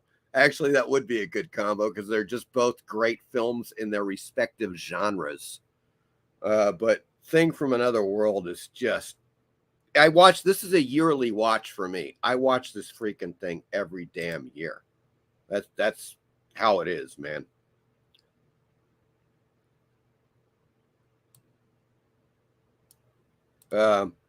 Eric says, I believe you, Horror Mike. Sounds awesome. I may need to upgrade and get a Blu-ray player or a combo Blu-ray DVD player. Yeah, the thing, Eric, is that they're cheap now. It's like I've seen Blu-ray players for like $30, $40. It's insane how cheap they've gotten. Of course, one of the things is that 4K is big now. I don't do the 4K thing. Blu-ray is quite fine for me. Thank you. But the Blu-ray players have gone way down in price. I mean, As a matter of fact, you can get, like, if you have a laptop computer, you could probably get one you can attach, USB, just a little, literally like a little square you plop the Blu-ray into. You can probably pick one of those up for $20 and it'll play on your computer. That's an idea. Apex says James Arness as the Thing. Yes. Without, here's one thing. Let me just do something real quick, folks, because I know a few of you guys are not, few you got, oh yeah, you are. Is Devil Flyer is not. I just wrenched Rex. Who else is not? Oh yeah, Easy Comic Reader's not. Who else is not?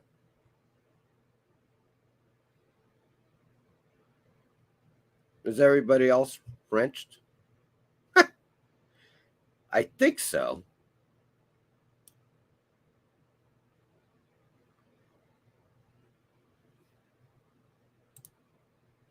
I believe everybody is wrenched now.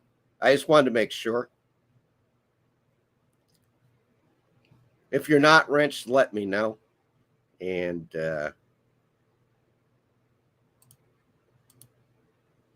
God, Jesus, this thing is like, I don't know what's going on, but bloody hell. Am I still on? I guess so. I was disconnected earlier, so I was just wondering what the hell. Oh, and for anybody that has just come in, por favor, if you haven't already, please like and or subscribe. I greatly appreciate it. Thank you. And now back to the comment section. Let's see what we got here. Michael Taylor, I'll have to check out The Thing from Another World. You will not regret it, Michael Taylor. It is a great film. It's a yearly watch for me. Easy comic reader, sorry. Bookmarked and ready to check it out. Devil Flyer, excellent. That is, what is that again? Fundmycomic.com. That's it. Michael Taylor says, just for the history alone. Indeed. Chad says, I have no wrench and I must scream. There you are. All right. Let me get you on there, Chad. I gotta go back to the thing. I can only wrench you in YouTube. That's the there. You should be wrenched. Yes. I think that's got to take care of it. I think. In any case, guys, The Thing from Another World, it's brilliant. You got to check it out. Okay. Now let's move to The Fear Chamber. 1971, folks. I don't know what the hell this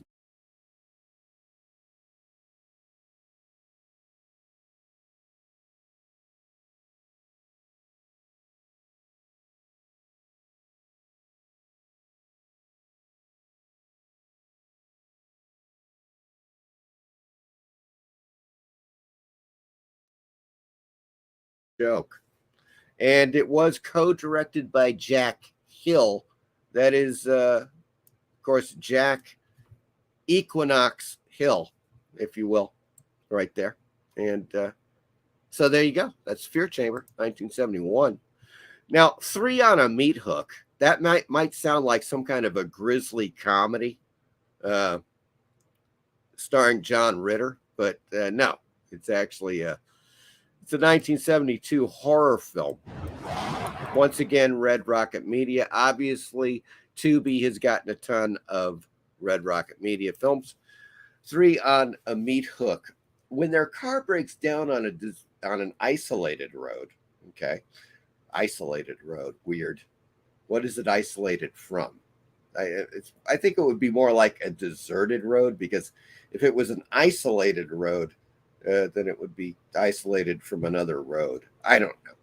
4 women wind up spending their last night in the farmhouse of a widowed man and his troubled son.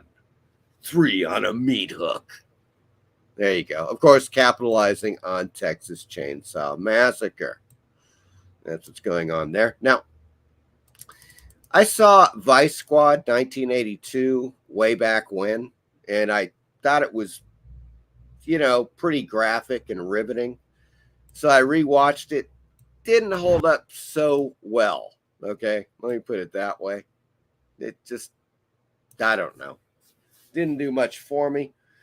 An LA businesswoman turned prostitute finds herself forced to work undercover for the police to help them solve the brutal murder of a streetwalker.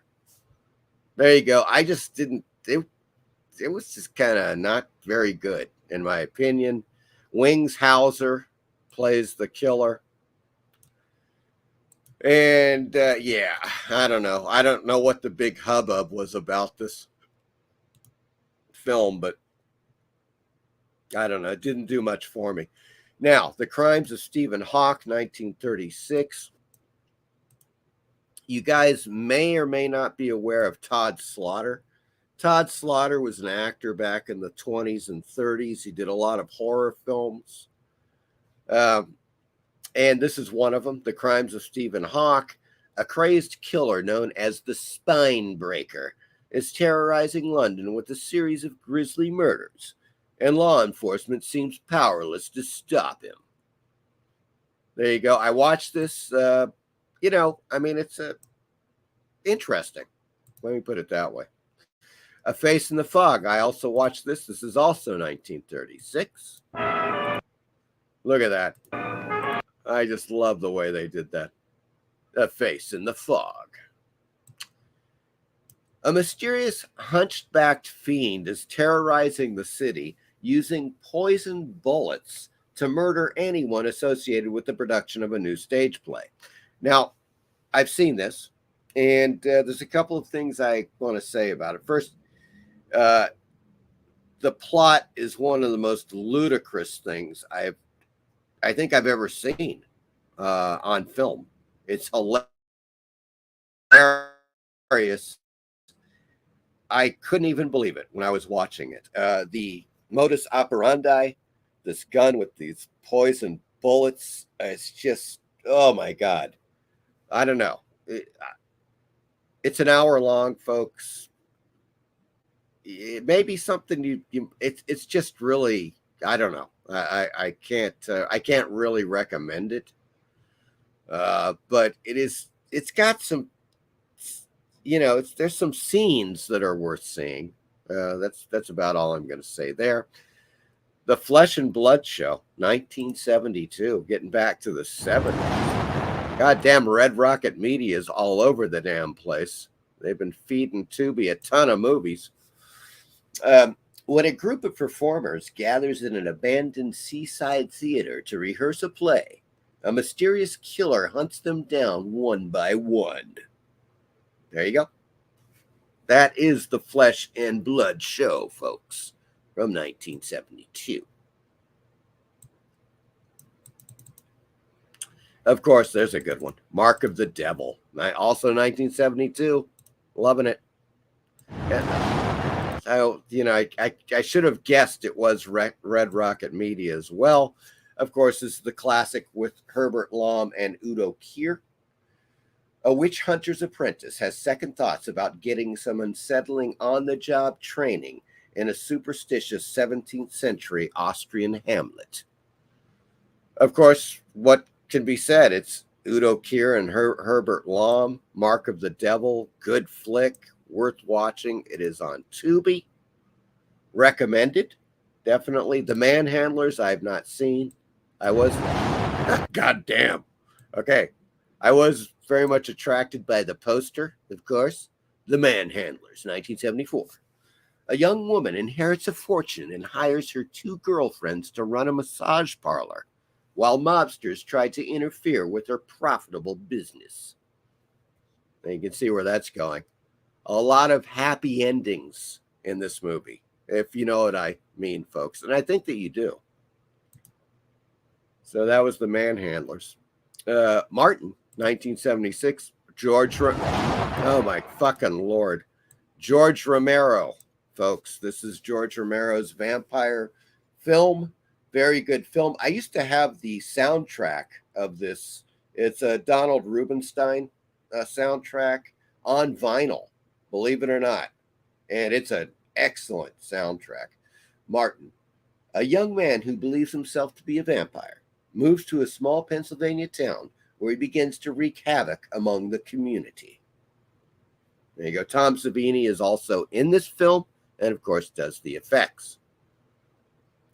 And John Amplas plays the vampire, Martin. Directed by George Romero. Recommended, definitely. Night of the Demons. They added this recently. God damn it, I know it's going to be... Oh, there we go. I caught it in time. This is Night of the Demons, 1988, with commentary. Audio commentary with director Kevin Tenney and actors Kathy Podwell, Hal Havens, Billy Gallo, and FX artist Steve Johnson. Of course, this also stars Linnea Quigley. Yes. Oh, God, yes. Night of the Demons. If you haven't seen it, absolutely worth watching. This one just has the commentary track automatically on it. So that's kind of interesting.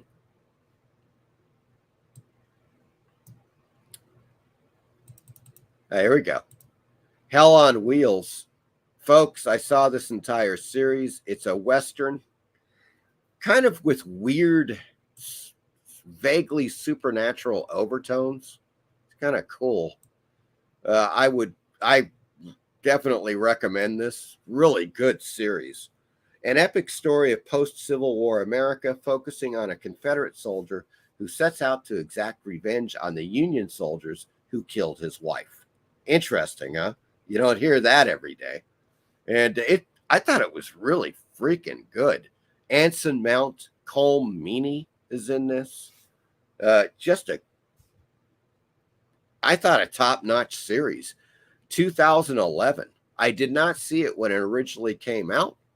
I don't know. I may have watched it on Tubi. It disappeared. It's now back on Tubi, which is fantastic.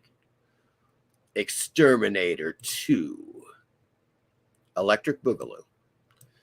This is, of course, the 1984 film directed by Mark Buntsman, famous for I don't know what else. Drug Lord X and his army of thugs have declared war on New York City, but they have yet to meet someone like the torch-wielding Exterminator. There you go, Exterminator 2, folks. If you saw Exterminator 1, well, you know what you're in for on this.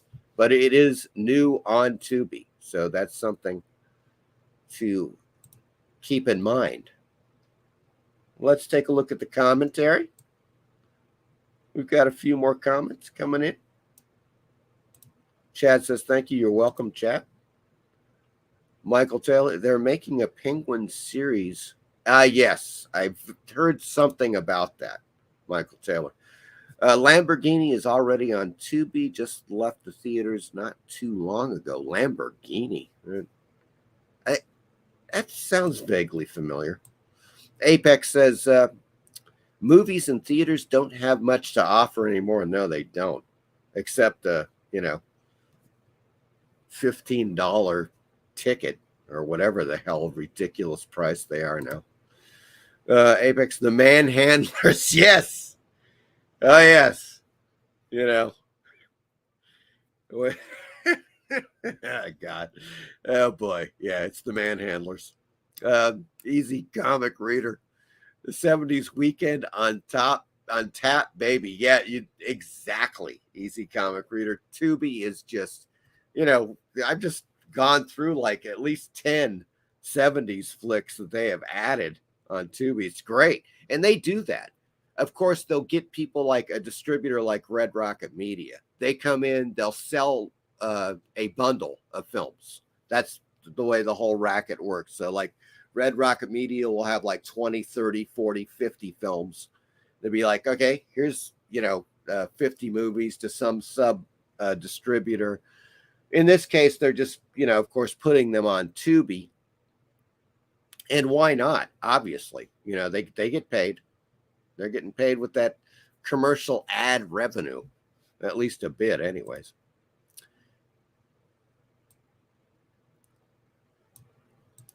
Apex says Hell on Wheels was very good. Yeah, I liked it. It kept me, riveted and wanting to, get to the next episode. That's rare in a TV series, to tell you the truth. And especially, I didn't, it's kind of like, you guys probably saw Deadwood, the HBO series, which was riveting. I thought Hell on Wheels had a kind of a similar feel. Not quite as graphic, but it was graphic, Very well done, though. Hell on Wheels, highly recommended. Michael Taylor, Quigley's Down Under. Yep. Tom Selleck. What? And I don't mean to. Oh. And I don't mean Tom Selleck. I should get one of those as the thing. As a little whatever you call that. Video insert. Folks, you know where we're at this point. You can see it on the screen. I don't have to really say too much about it, but I swear to God, if one of you people have not seen the original Andromeda Strain, put it on your Tubi list. 1971, Robert Weiss, The Andromeda Strain.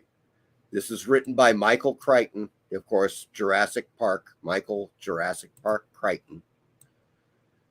1971. Follow Michael Crichton's intense story of a scientific team working around the clock to stop an alien germ brought back by a space probe. The cast is amazing. James Olsen, Arthur Hill, David Wayne, of course, directed by Robert Weiss.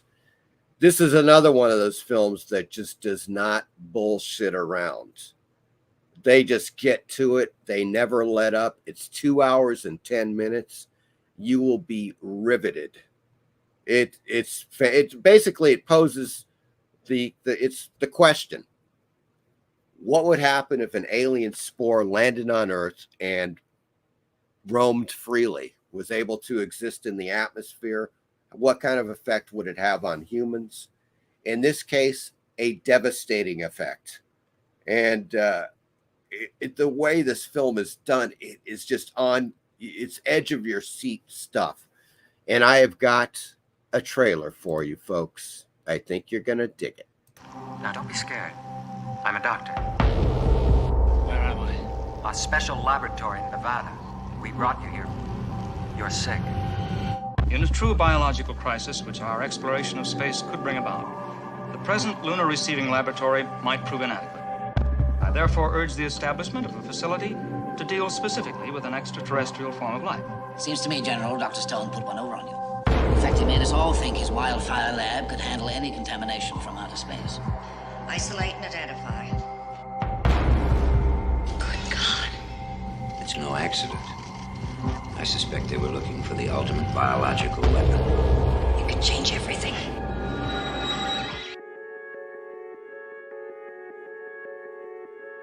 It's crazy. I didn't know buzzards fly at night. Buzzards only come when something's dead. Vandal Decker to Cable 1, what's happening? We see bodies. Lots of them. These people were cut down in mid-stride. Everybody's dead! You did it! I recommend calling a wildfire alert. All members of your team have been cleared and are now being crawled in. If things get out of control, even you can't work miracles. Grandpa, there's a car and they got guns. What's going on? This communication is being monitored.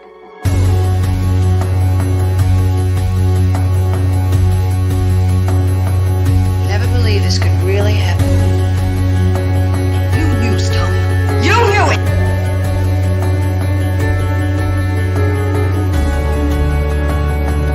I didn't think it possible. I wish I could believe you. Whether you do or not, the only important thing now is to find the antidote. Even with a microscope, they're blind. I'm turning off the oxygen. Experiment with your own life, damn it!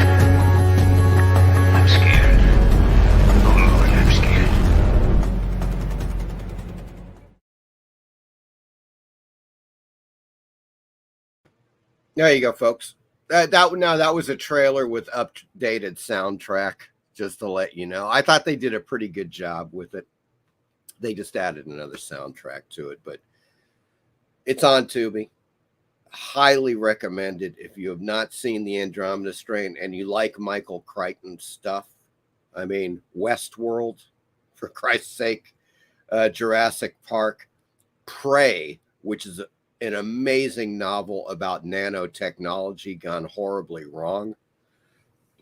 You haven't read that one, read it. Why it hasn't been made into a movie, I have no freaking idea. Of course, Congo was another one he wrote that was made into what I thought was an entertaining film. That's all I'm going to say about that. Apex says, I saw Andromeda Strain in theater when I was 8. Yeah, I saw it at an early age as well. Apex. Eric says, I think I saw Andromeda Strain on TV when I was a kid. That managed to scare the shit out of me. Yeah, it is. Yeah. Apex says COVID has nothing on. Oh no.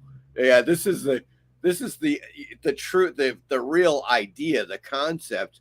We're in space, folks. Shit's falling on our planet constantly. We're getting meteorites, landing, all kinds of space particles and shit. Well, in this scenario, and of course, spaceships taking off, spaceships coming back. Hey, what if a ship, got a spore that was tagging along for the ride, and it was released into our atmosphere? Completely plausible. And the Andromeda Strain totally tackles that. Michael Crichton, he was a scientist as well. He knew his shit. He knew what he was talking about. So it makes it even more realistic, more plausible when you're watching it. You're like, okay, this could actually happen. Eric says, how scary Andromeda Strain is analogous regarding to the bastards behind C-19 wanted things to happen. Yeah, it is true, Eric. That's the whole thing. That's one of the things that gets me in the movie is that they directly say, they're like, fuck, they brought this thing back. They knew they were going to use it. They weaponized. They wanted to weaponize this thing. Amazing. Absolutely incredible film. The Andromeda Strain. 2 hours and 10 minutes that goes by like 30 minutes. In my opinion, it's fantastic. It's another film I watch every year. It's one of those. It's just like The Thing from Another World. Every damn year I watch the Andromeda Strain. It's fantastic. Michael Taylor says, I saw the 9th configuration for the first time. Very good. I think there's an Exorcist tie-in. Very vague. This is a very vague. Well, we could go on about that, but it's a good film. The 9th configuration is good. The tie-in is it's William Peter Blatty, of course, who wrote The Exorcist. Once again, Blatty was a great writer. If you haven't read Legion is what Exorcist 3 was based upon. Okay, Exorcist 3 is a fantastic film. It is like it should have been the sequel to The Exorcist. That should have been the follow-up. Instead, they had that stupid Linda Blair Italian piece of crap, The Exorcist 2, The Heretic, which was garbage. But Exorcist 3 was Blatty's follow-up to The Exorcist, and it was called Legion. The book is fantastic. I have it. It's just a tremendous. It gets more into the philosophy, the theology, the aspects of what they're talking about in The Exorcist 3. But it's not boring. It's not boring because Blatty knows how to write. Jacob says, I got to check out Andromeda Strain. Yeah, you check it out, Jacob. You will not be disappointed. It's a fantastic film. It is amazingly okay. Obviously, when you're watching it, you're like, okay, the people dress like in the 1970s. It's from the 1970s, but there's so little bullshit in the movie that you just quickly, you're absorbed into it. These are scientists. They speak like scientists. They're in this, fortification that they built in the desert to study this, this very thing. When it happens, when there's an alien spore or some kind of threatening a virus or whatever, that's why they created this structure, this underground structure. So they're speaking like you would speak. A lot of people would talk today. It's scientist jargon as put across by Michael Crichton. So he makes it so when you're watching it, it's intelligent, but it's made for people, for laymen, I guess. There you go. Exorcist 3, the pain reliever. Yeah, it was. It was after that damn heretic thing. Oh, God. In any case, guys, yeah, Andromeda Strain, fantastic. Highly recommended. Now, I can't say as much about Chain Reaction 1996. I don't know what to tell you, man. Just watch the first 10 minutes of this film. And there's something that happens that you're like, okay, how did they let this happen? Why are there no guards at this facility that's guarding something so incredible, and there's nobody guarding it? And I just shut it off. That was it. Sorry. I just can't. Those films just don't do it, man. They do not do it for me. On the other hand, The Monster of Piedras Blancas, 1959. Oh, yes, folks. Red Rocket Media. If you haven't seen The Monster of Piedras Blancas, you got to see. It's just such a great low-budget monster film. It's truly good. The creature is fantastic. The Angry Samoans, a punk rock group from the 1980s, used the monster, who's holding the head of one of his victims. Classic photo for a cover, for their album cover, because it's so grisly. This is a grisly film. There's a couple of graphic little scenes in it that are unexpected for a 50s film. I think that they were, definitely a little cutting edge with the graphic stuff on this film. And it's just an intriguing film. Okay. It's their description is: when a series of gruesome murders plagues a seaside town, the lighthouse keeper suspects that a monster living in a nearby cave is to blame. Well, okay, here's the thing. I don't know if I want to give it away. Well, I'm not. But in any case, yeah, I love this film. I love this film. I watch it every once in a while. It's just unusual. It's really an unusual film.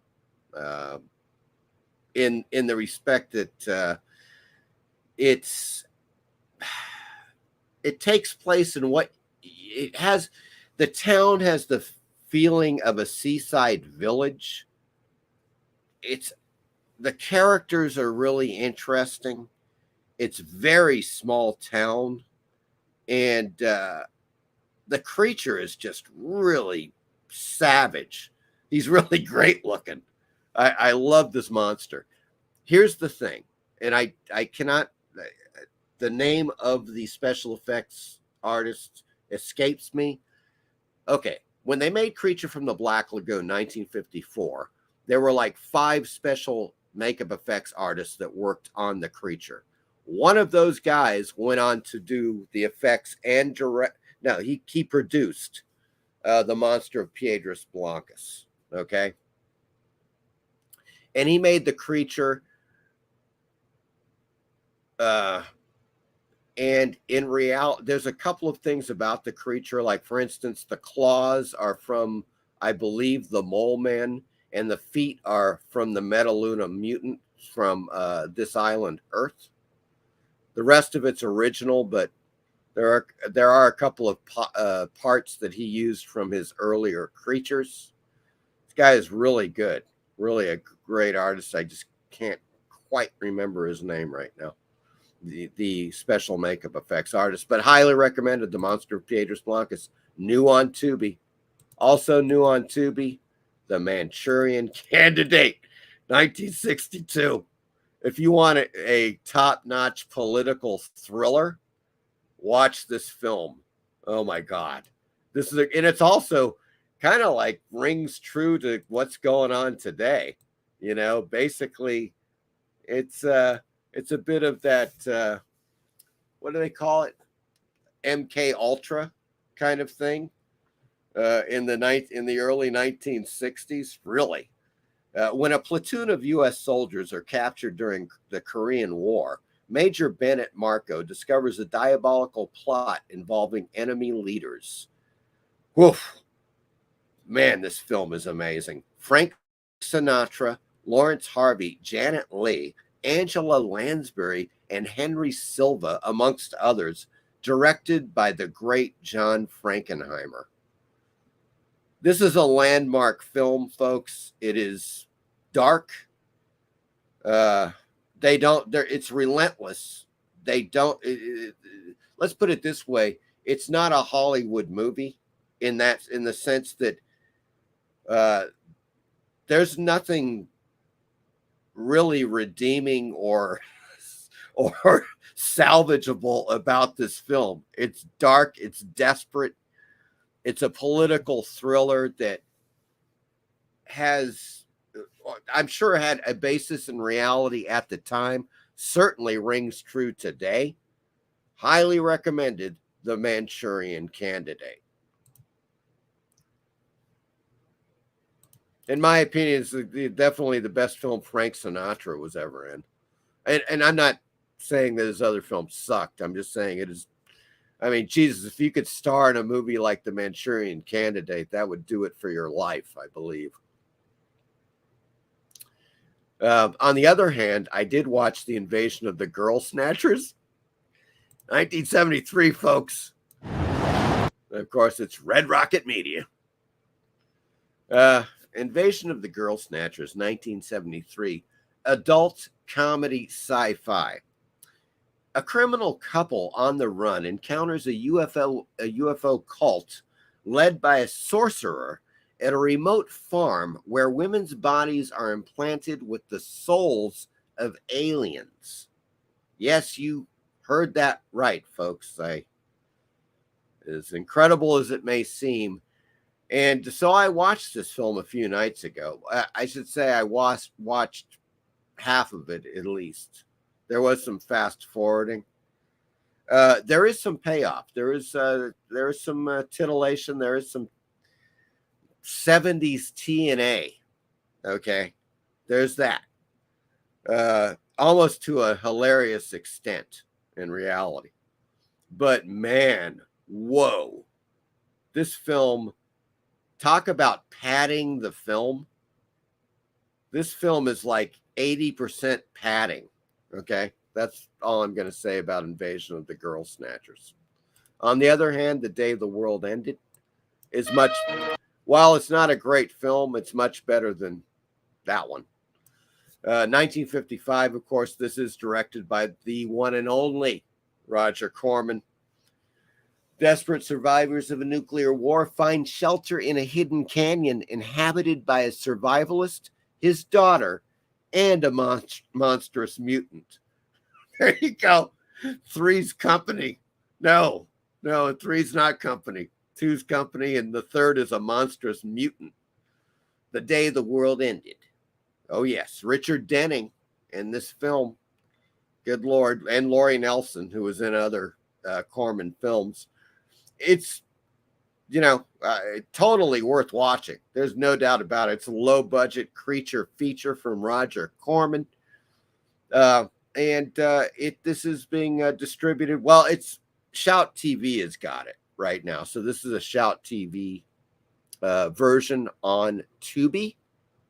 But, yeah, recommended, man. If you haven't seen it, check it out.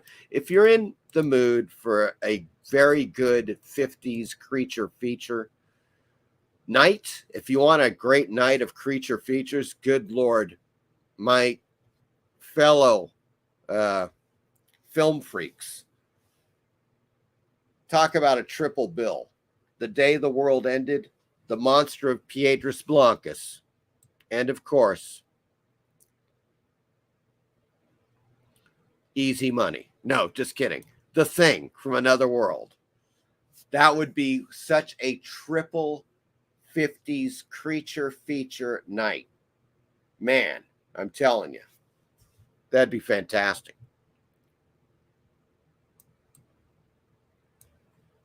All right, guys, let's get back to it. Let's see what the hell we got going here. I know a few people have chimed in since then.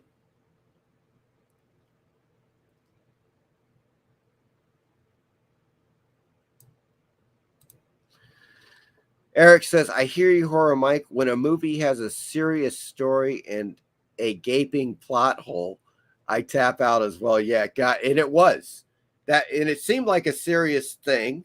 You know, it's like they find this source of power that actually the output is greater than the input. You know, the old story. That's like the wonder power, right? And, but it was just, all you have to, you guys just watch the first 10, 15 minutes and you'll be like, what? That's all I got to say. Michael Taylor, wasn't the astronaut patient in the movie affected by what she said to him? Meaning you're going to, oh yeah, there was that whole thing. Yeah, but it was never, that was the weird thing about it, Michael Taylor, is that we had this conversation before in the original Exorcist. She apparently talks to this guy who's an astronaut at the party. That's when she comes down the stairs and she pees, when she says, you're going to die up there, and she's pointing to the astronaut. But then they never go back to him. It's like nothing ever is said about the astronaut again in the film. So it's like, what was the point of that? I think that was definitely a flaw in the original Exorcist film.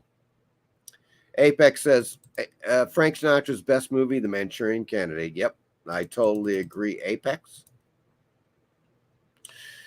Chad says, Tubi has great movies. Yeah, it's awesome, and they're free. Yeah, okay, you get a few commercials. Still, the commercials, they have half the commercials. If you were going to watch a movie on cable, like normal cable, like Fox or whatever the hell, on ABC or whatever, you would get double or triple the commercials that you get on Tubi. That's one big thing about Tubi as well. Michael Taylor says, I heard you and Michael Dodd debating on Reagan telling the astronaut. It wasn't Dodd, Taylor. It was this other guy. There was another gent who had come in, and we were debating about that. And because I was like going, at the time, I was like, no, she can't be talking to the astronaut, because nothing ever happens about the astronaut in the movie. There's no, you know, like for instance, what would have been really cool in The Exorcist is if, you know, like there's a scene in a room or in the house or whatever, there's a television playing in the background, and they're like, yes, the Apollo 11 mission blew up in space and all the astronauts died. You hear that? That would have been like, yes. But nothing ever happened. They never went back to the astronauts. It was like, okay, why? Really weird. But yes, folks, you know, that was the extent of our Friday night lineup on Tubi. I hope you guys enjoyed this as much as I have, and of course the Bud Plant stuff, you know. And once again, if you haven't already, I humbly ask you to like and or subscribe if you haven't already done so. And just to reiterate, next week's going to be a great one. It's going to be great for a couple of reasons. I anticipate the Blu-rays of First Man on Mars to be in my sweaty little hands by next Friday, so I can actually show you up close and personal what those suckers are going to look like. That's going to be great. We'll see. If it's not next Friday, it's going to be the following Friday. Let's put it that way. It's a done deal. One of the two that it's going to happen, which means that I will have those Blu-rays available for sale in April, as opposed to the first week in May, which is what I originally thought. So it's going to be earlier. That is fantastic news, folks. I love it. I'm loving it. And if you don't know what First Man on Mars is about, check out this short trailer. The countdown to terror has begun. The signal's getting stronger now. It won't be long. Come quick! The monster done ate my pappy! Do you really think this was a bear duck? Highly unlikely. First man on Mars. Once he was human. There's something shiny in the rock. This is really starting to sting. Now a bloodthirsty monster, killing and devouring the young. And not so innocent. Let's take a look at this, huh? I'm gonna blast the thing back to hell. Oh, shit. First man on Mars.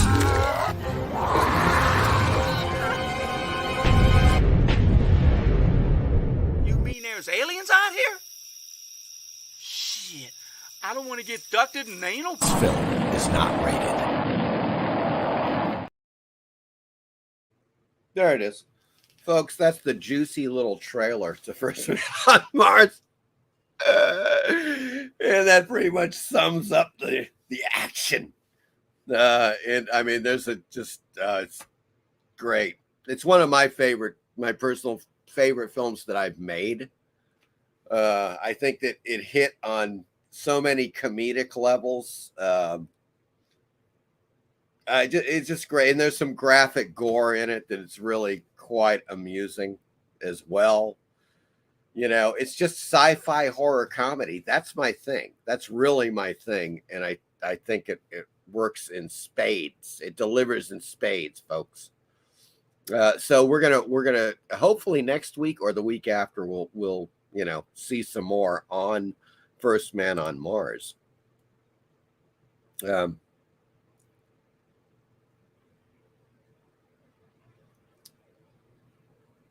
What the? The new movie. Oh, The Pope's Exorcist. Yes, has a little bit of Exorcist in it. Yes. First Man on Mars, Apex Comics. Yes, indeed. That is what it is. Michael Taylor. Thanks, Mike. I had a blast. Thank you, Michael Taylor. Right on. Horror Mike. I'm excited for you to get those Blu-rays soon. Thank you, Eric. Yes. And hopefully it'll be next week or the week after. They're doing it, folks. They are in the process of doing it. And, in the meantime, look, well, I don't have the link here. That's an unfortunate thing. Easy comic reader. Monster. Easy. Sheriff, come quick. The monster done ate my pappy. That was what is it? Well, I hope we don't get abducted and anal probed at the end there. And it gets it's just crazy. It's craziness, folks. It's delightful. If you want to have a good time watching a movie, buy my movie, First Man on Mars Blu-ray, limited to 300 copies, signed and numbered. You are the extras in this film. Check this out, folks. I'm going to show you something real quick before we take off. Yeah. I just want to show you something real quick. Now, as I was showing the other guys, this is just a photo the guys at the factory sent me just so I could see that the covers were coming along well, the inserts. But you may not be able to read that, but the special features, folks, in this Blu-ray are fantastic. I went through all of the stuff that I had. There are over 60 behind the scenes stills, Super 16 millimeter frame grabs, and retro lobby cards. Okay, that's one thing. Some of the behind the scenes stills are awesome. There are outtakes, video outtakes, and raw stop motion animation outtakes from the stop motion animation I did for the film for the Emperor of Mars, which is in the cave, this creature that's in the cave in the dream sequence. And of course, movie trailers from all my films. So the special features are kicking butt. There are just some, I mean, you know, it's not just, you don't just get the movie. You get a lot of behind the scenes stills. You get some great video outtakes, a ton of them, dozens of outtakes, by the way. The stop motion animation stuff, and of course the trailers. I really packed this Blu-ray with some great extras. I think you're going to dig the hell out of it. So we're going to talk about this next week or the week after. When I get the things in, that's when we'll, you know, I'll show you what I got, and we'll talk more about it. Let's see what we got here. Easy Comic Reader says, appreciate it. Cool hangout, everyone. Thank you, Easy Comic Reader. I appreciate it. Michael Taylor, No Sunny Show. Michael Taylor, it'll be next Sunday, a week from Sunday, my good man. Eric says, everyone have a great weekend. Thank you, Eric. Thank you all for showing up. I hope you had a great time. Apex, great stream. Thank you, sir. I appreciate that. You guys have a great weekend, and I will, of course, I've got more videos coming up next week, as I always do. And then, of course, the Friday live show. I'll probably do a live show on the following Sunday as well. But you guys, everybody have a great weekend, and I will talk to you guys soon.